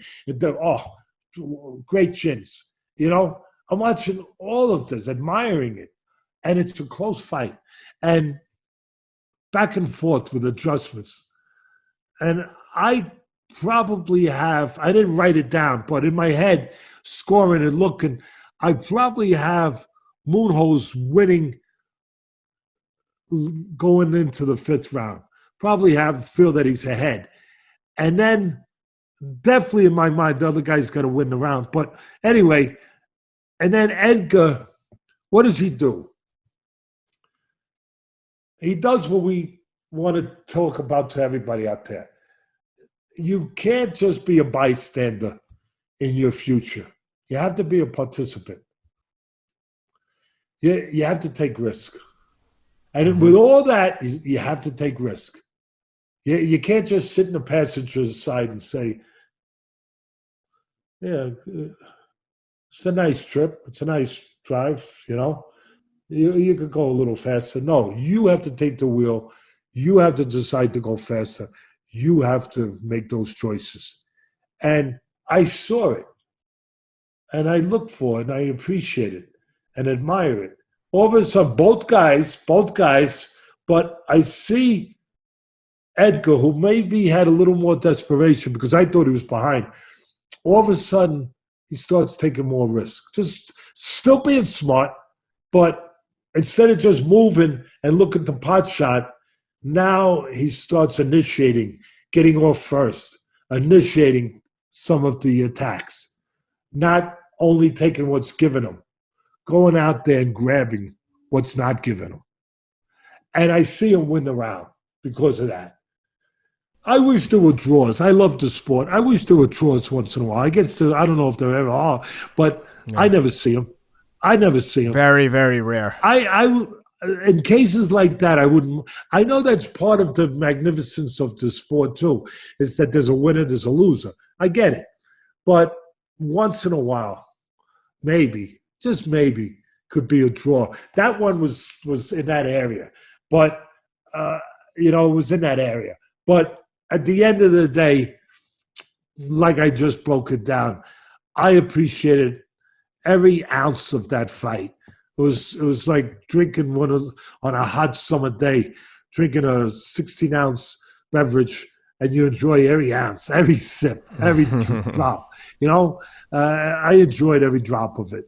And one thing that I love about the UFC and what Dana White does is even the development program, the Dana White Contender Series on Tuesday night. Like, I look forward to that as much as I do any other combat sport event, boxing, anything, because he's got guys in there that it's literally 50-50 that your career continues in the UFC, or 50-50 you're going home back to the regional circuit. And look, boxing has had Fighting After Dark on Showtime, and that ESPN had like a developmental series in anticipation of those bigger pay-per-view matches. But Dana just does it consistently. I mean, his thinking outside of the box with the show, Tough, the Ultimate Fighter, was what really launched the UFC into the next stratosphere in terms of popularity. The Ultimate Fighter Series 1 with Forrest Griffin and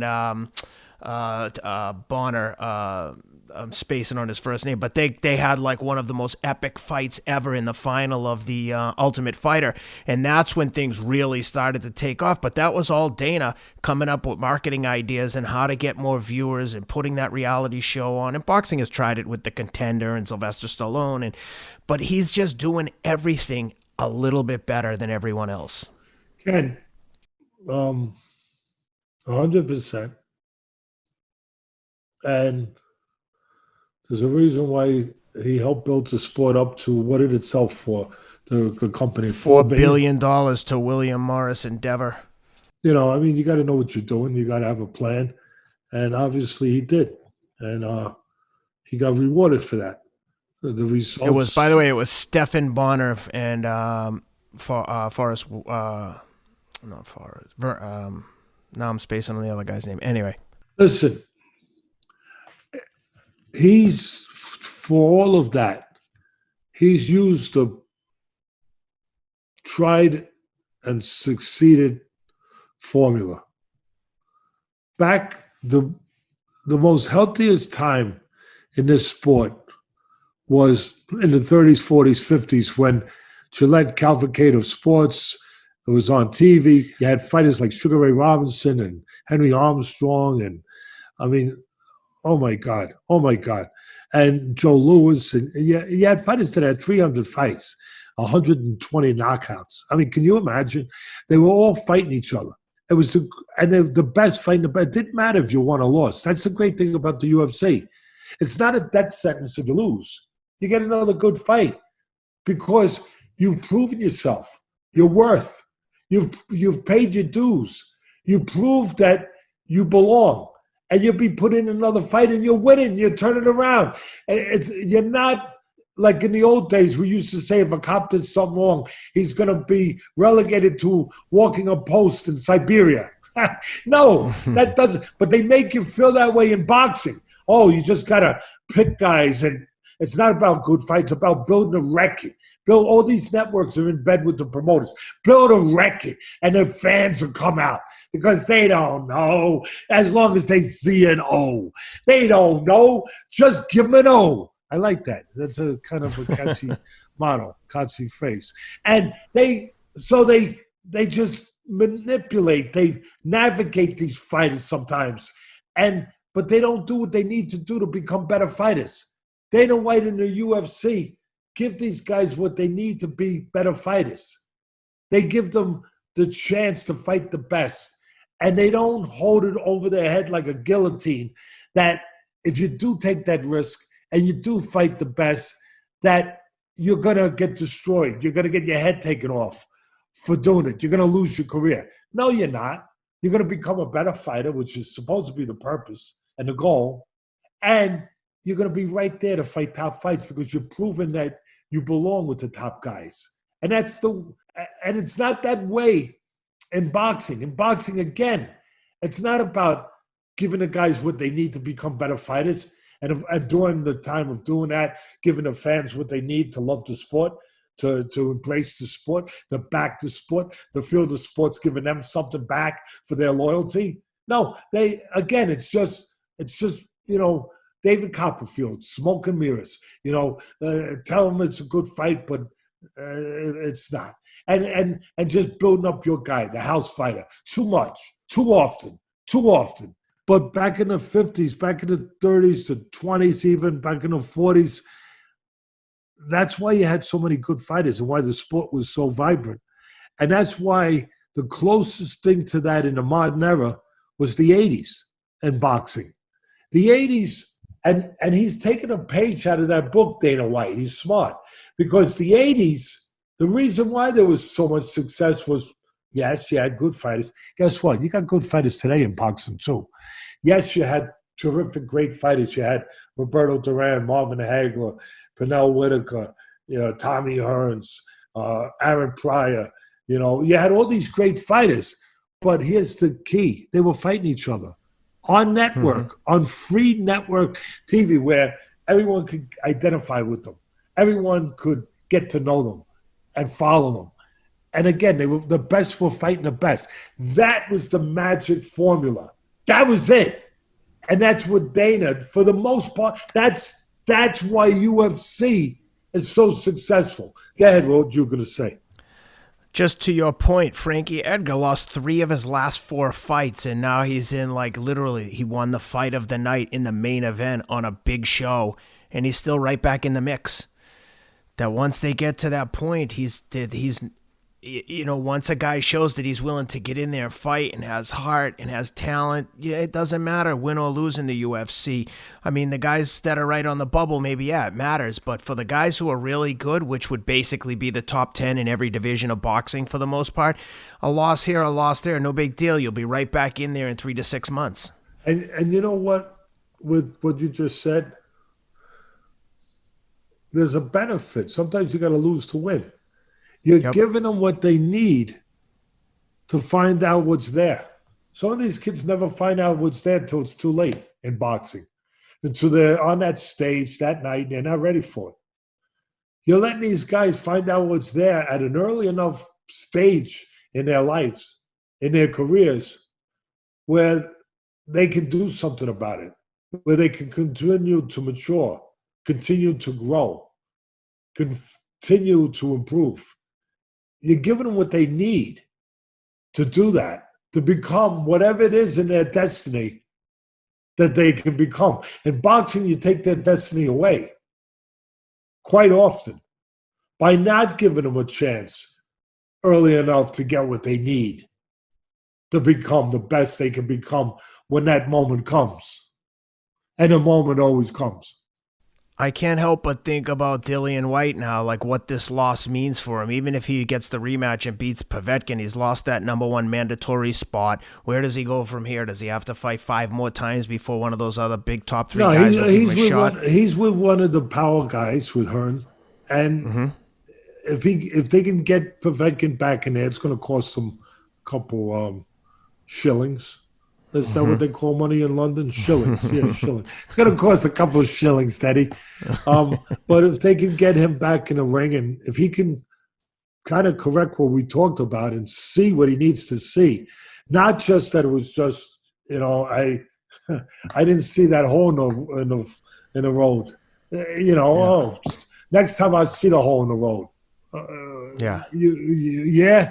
You sure you will? Are you sure? You better be sure you see the hole. You better understand where the hole came from. But listen, he's been a kid that's overcome a lot in his life. That's one of the things I like about him. And that's why I thought doing the interview with him, if you guys haven't heard it, it's still up.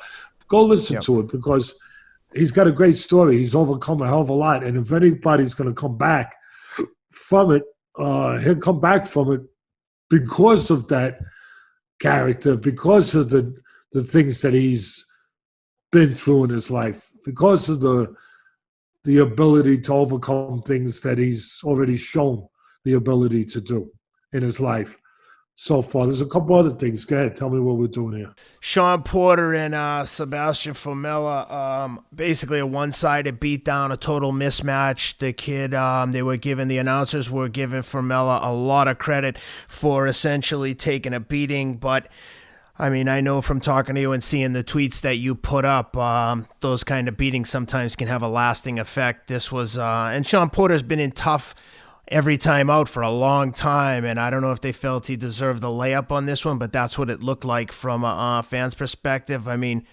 a very, very bad mismatch. Tell me what you saw. Christmas came early, baby. Christmas came early for Mr. Porter. Look, if you've been good during the year, Santa's good to you, Ken. You tell your kids that all the time.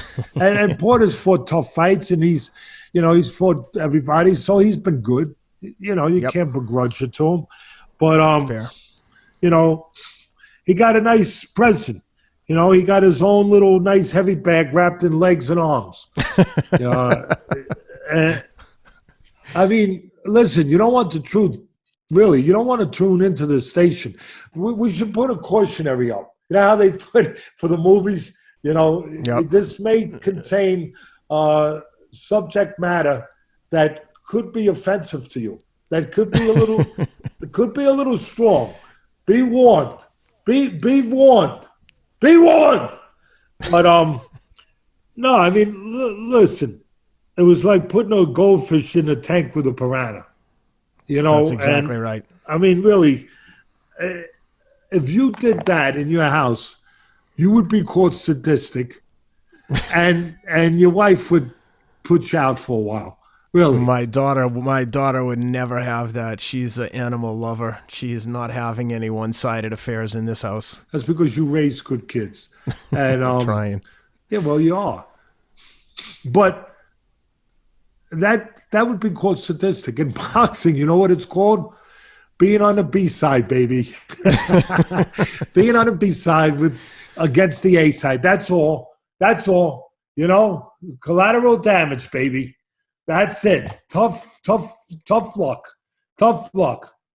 I don't mind. I get the business. That's up to his connections. Formella's people to figure it out and know what they're getting into. Hopefully they got paid right. That's up to them. Yep. It's not my responsibility. They got to be big boys and know the business they're in. Right?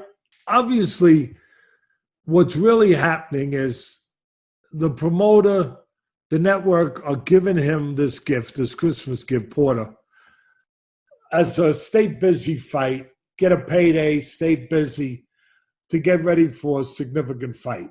Keep him happy, keep him busy. Let him get some workout. Let him get some rounds, right? I mean, you don't need Teddy Atlas really to tell you that. But again,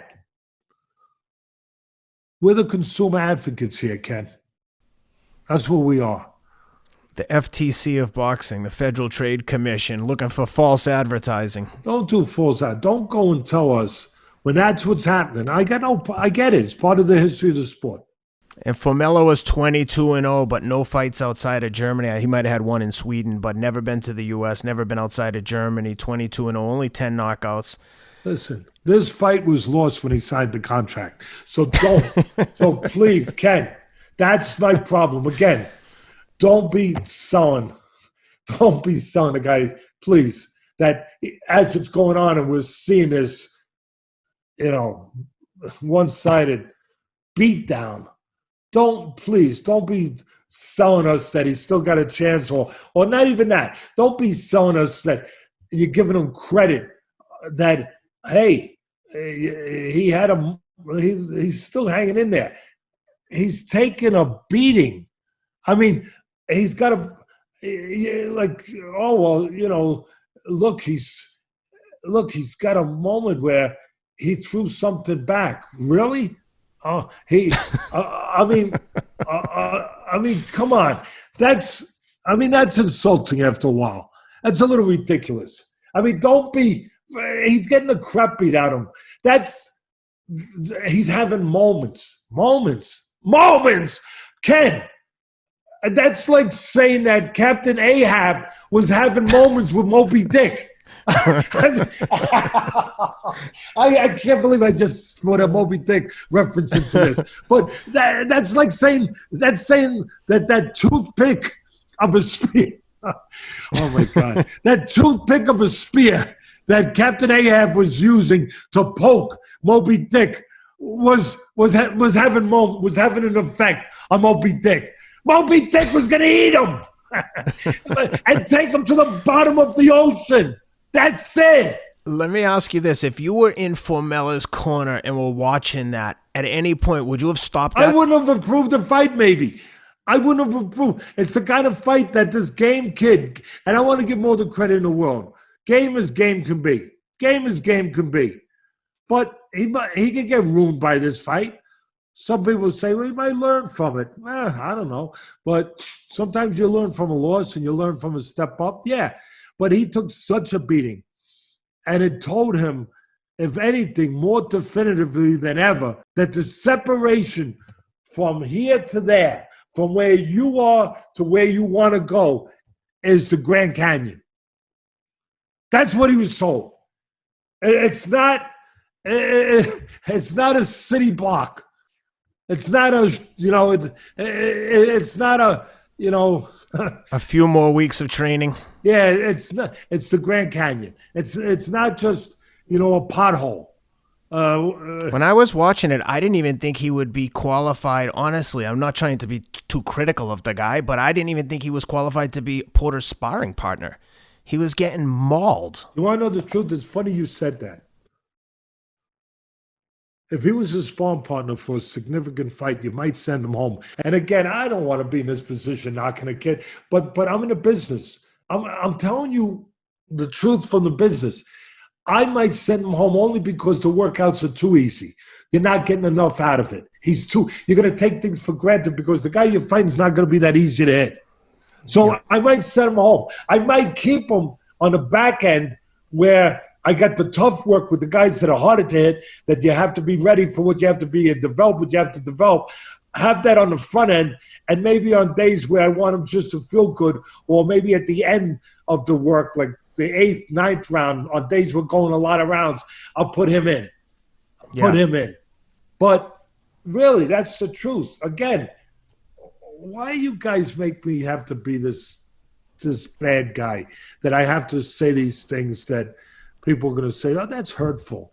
Listen, it's a hurtful business. All right? It's a hurtful business. And I'm not trying to be hurtful. I'm being realistic. I'm being honest. Before you get hurt. Okay? How about that? Put that in your pipe and smoke it. When you guys going to point out all these things. But, I mean, at the end of the day, I mean, Porter, did whatever he wanted, Got careless every once in a while. But, I mean, But then again, Porter's not a perfect guy. Nobody is. Well, some guys are close to it, but he probably should have got the kid out of there. I mean, he's maybe bludgeoning him. But give him credit. And listen, maybe he got to a point where he wasn't putting that pressure on himself to get him out. He was just, taking what was given him and pushing it in spots, and then using it for practice. I hate to talk that way, but maybe that was part of it. Became part of it. But the bottom line was, on that particular night, me and Cus used to joke. Cus used to say, you see the guy that's fighting right now, the opponent that he's got an opponent tonight that he could be anything he wants to be. If he wants to be Ali, he could be Ali. If he wants to be Sugar Ray Robinson, he could be Sugar Ray Robinson. If he wants to be, Jake LaMotta, he wants to be Joe Frazier, he could be whatever he wants to be tonight. And, if Porter wanted to, reinvent himself and try something out, the turtle defense, Archie Moore, the peekaboo, Tyson, Floyd Patterson, whatever. But if he wanted to try something new, he kind of could have done that, and again, I'm not trying to disrespect the kid. He got in the ring and he gave all his heart in the world. Not everyone could do that. Give him all the credit in the world. But don't tell me while I'm watching it that I'm watching a guy with a chance or a guy that had moments, please. Yeah. As though that's supposed to keep me there for the rest of the night. Really? I mean, just come on. I mean, that's going to keep me there. Whatever. But well, we'll have to make sure we keep Michael Bisping keeps you updated on which fights to be tuning into. I saw him tweeting at you during the UFC and boxing events. Looks like he was watching them all as well. Yeah, those guys know the sport. They're committed to the sport. Bisping and all of them, they're really committed and dedicated to their sport. And I joked around sending a tweet because I said that I was looking for good fights and having trouble finding them on boxing. And bless his heart, he found me lost in the woods, and he got me out of the woods. He tweeted, Teddy, you just missed one. You just missed one.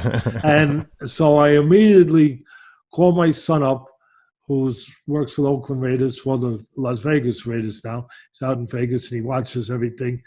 And I said, Bud, he's my man Teddy. And my daughter, of course, who helps me set this up and do everything. But In this case, I called him up. It's 3 hours earlier in Vegas, so it's not like I was waking him up. And I said, "Hey, buddy, I just got a call on a hotline from Bisping that I missed something good. Can you get it to me?" On it. This thing, Ken. If you guys tell Rob too, if you guys haven't heard about it, this internet thing, it's marvelous. Yeah. It's extraordinary. It's extraordinary. My kids are talking about it. You heard about it? My kids are on it all the time. Ken, it's extraordinary. You can find anything. And so I told him, I said, "Listen, I need this. I gotta see it." And boom, next thing you know, I'm not too late because of Michael. Thank goodness. Thanks to Michael Bisping, I'm not too late. I'm there. I'm watching it on my phone, and I'm able to talk about it and hopefully break it down in a way that's proper. I know the last thing you wanted to touch on was some of this war going on, and this announcement. Another one of these announcements. Yeah, that somebody's coming back. Oscar's coming back. I it seems pretty ill-advised, but I think Dana's ready to. Maybe we can match him up with Dana White. Hey, listen. Dana has total disdain for him. Yeah, Dana. What was that quote Dana gave when they asked him? You said it earlier. They asked him about cocaine is expensive. Got to make money. I'm a good friend of yours, Oscar De La Hoya, has announced he's coming out of retirement to box again. I just wondered if you had any. Cocaine isn't cheap. It's expensive. Got to make money. Hey, listen, some people are going to say it's mean-spirited. We're in a tough business that can be mean. Dana didn't start this fight. Oscar started it from the way I understand it. Not that I'm that interested in it, but you start a fight, you better be ready for what comes back at you. And Oscar was doing some promoting with Golden Boy of some of the MMA fighters, I believe, a while back. He put a couple very old, beat up, shop-worn fighters in there, Chuck Liddell and Tito Ortiz. Chuck much more so than Tito, and sure enough, Chuck got knocked out and beat up pretty good. And Dana is friends with those guys, friends with Chuck, and was not happy that Oscar provided him a venue to fight again. I think you're right, but I think it was also something Oscar said, because right now we're talking about words. Oscar said that basically made an excuse for doing it or whatever, a reason for doing it. Just do what you want to do. You do what you want to do. But instead he said, I'm doing this. Dana White doesn't pay these guys enough. And you know what? He had no reason to be saying that. He should have kept his mouth shut. That's my feeling. I'm not on either side, but I'm on the side of what I believe is right. And from what I understand from that, hey, you want to come into the business, go do what you want to do. It's America. It's the greatest country in the world. You got an opportunity to do what you want. And you've done great. And you have done great. But don't go and make an excuse for it. Don't go and a guy who's in the business, who's built the business up, who sold, his people sold the business for $4 billion. Don't go and say that he's doing something wrong. He's not paying guys enough. Just go and promote. Go and do what you want to do. That's all. You don't have to open your mouth. He opened his mouth, and guess what? Dana's been opening his mouth since he's done that. Listen, at least Tyson coming back was smart enough to come back with another shot fighter, also in his 50s, who is well beyond his prime. So say what you want. It's a money grab. It's this, it's that. But Tyson's smart enough to do that. But Oscar now, oh my God, he's talking about coming back with the top guys. That's. I think I just said it by that's enough. I mean, that's dangerous, and that would not be suggested by me to be doing that. I mean, you haven't fought for 12 years. You're 47 years old. You got beat up in your last fight by Pacquiao. You kind of I guess you submitted in the fight, right? You gave up in the fight. You were taking a beating around the 8th round, whatever it was. If my memory serves me. I don't have it in front of me. But, that's dangerous. I mean, like, the first question again, I'm not trying to be a wise guy, but sometimes this stuff, you can't help it. You know what? You can't make this stuff up, and you just have to deal with it for what it is. So you can't help it but say, Oscar, you okay? like you want to, I mean, I want to come back and I want to fight, I think, in the welterweight division, I think, and probably the best division in boxing. It's the welters, the lightweights, the light heavyweights. Tremendous talent there right now, close to what was there in the 80s when you had great talent. And that guy tells you, 47, I've probably had some personal issues with drugs and stuff, pretty public. I'm not saying anything that's not out there. You've had some issues. God bless them. I hope you get over them and all. But you think this is a good decision? The first thing, again, when you hear it, I'm not trying to be a wise guy. It's kind of like this stuff's being handed to me. It's kind of like, you know what I mean? What are you supposed to do? You gotta. What else can I say? Except if he says that, you gotta say, "You okay? You okay, Oscar?" Like obviously he's got stuff going on. Everyone has problems. Everyone's got things in their life, but you don't always know about it because they're not public figures. We know a little bit more, whether we should or not, about Oscar because he's a public figure and that he's got some issues. And we hope as decent people, you hope he gets through it. He's got some demons. He's got some stuff going on. But if you're going to use this to get through it, which he's basically saying, he's being honest without knowing it. He's saying, I love boxing, it makes me feel better. I'm not so sure at 47 getting hit with left hooks and right uppercuts by guys like Spence and Crawford and those kind of guys. I don't know that Porter, all of them. I don't know that's going to make you feel better. I'm not so sure. I understand that in your mind it's therapy. Maybe I think that's fair. Looking at his track record, looking at what we're dealing with. But go on a couch and talk to somebody. It's a lot safer than getting in a freaking ring at this point in your life. And I'm not trying to be a psychologist, but being a trainer in this business for my whole life, you kind of automatically are. If you're any good at what you do in this business, and getting results, you kind of are a psychologist. And I don't know what his thing is, but obviously there are certain issues. And Oscar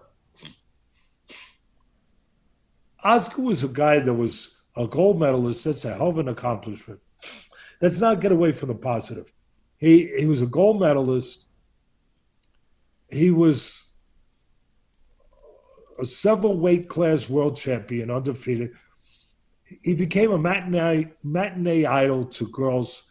He crossed over in the sport where he brought fans that normally don't get brought to the sport, girls, teeny boppers, where they were screaming like they were like at a Dustin Bieber concert. They were like, oh, and you don't see that. He did that. He really did that.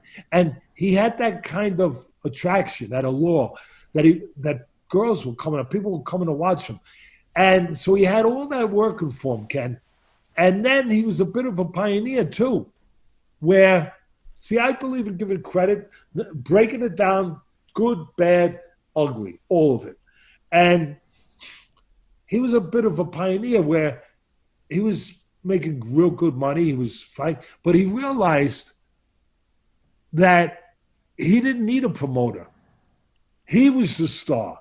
He didn't need a guy building him up to get him to a network. The network wanted him. He didn't need a promoter taking most of his money.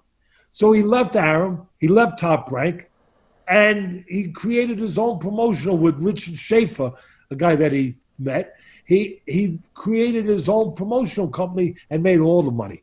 All the money. Yep. And he continues with that. And so there's a guy who's really done a lot in the sport. See, when we started with, there's a lot of people out there that don't like him, do like him. They probably didn't expect me to go down this road. But it's a road that's there to go down. I think it's fair. He's done a lot. But now he doesn't have a good relationship with Canelo. I don't think he's got a good relationship with the other star, Ryan Garcia, who could be the star. You know, he's right on the cusp of becoming that star, the next Canelo maybe. Good-looking kid, he can fight. You know, he's getting ready to fight for, the full world title. And he, his moment, his day is coming. He's like I said, he's a good-looking kid. He crosses over to the appeal that we talked about with De La Hoya. He's got a bunch of followers on social media. He's very savvy.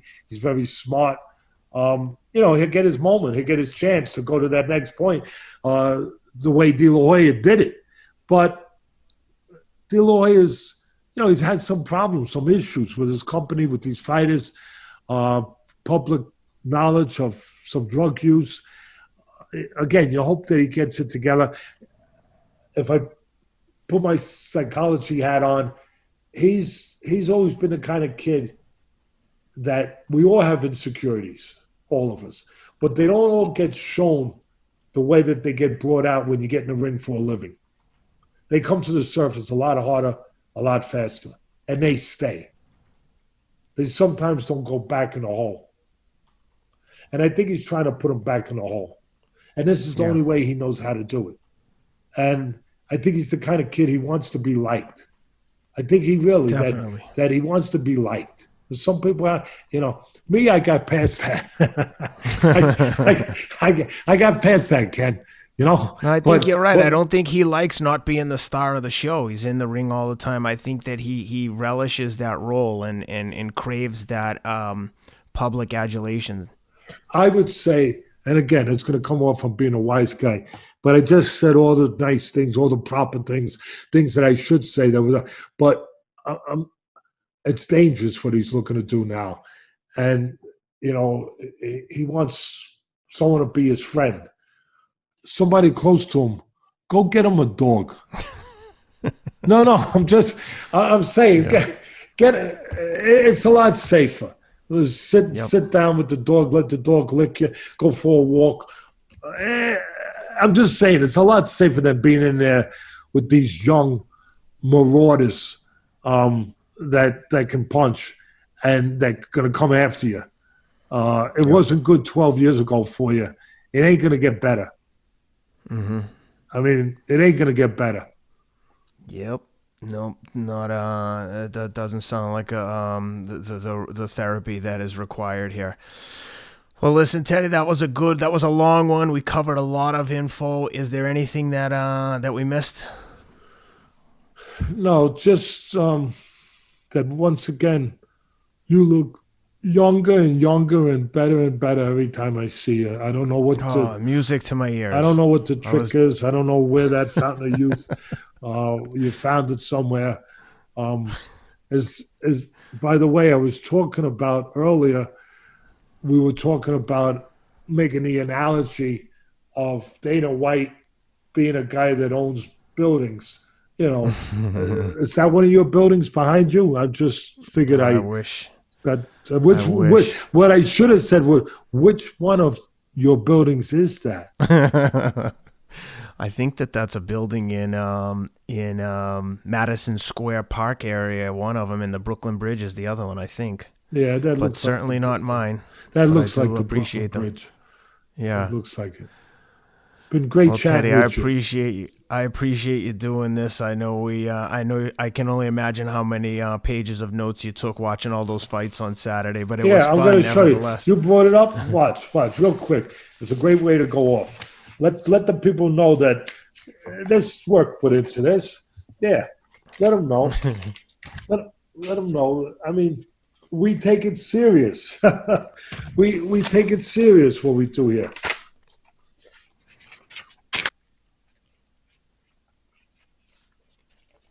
30 pages. Not surprised. 30 Well, pages.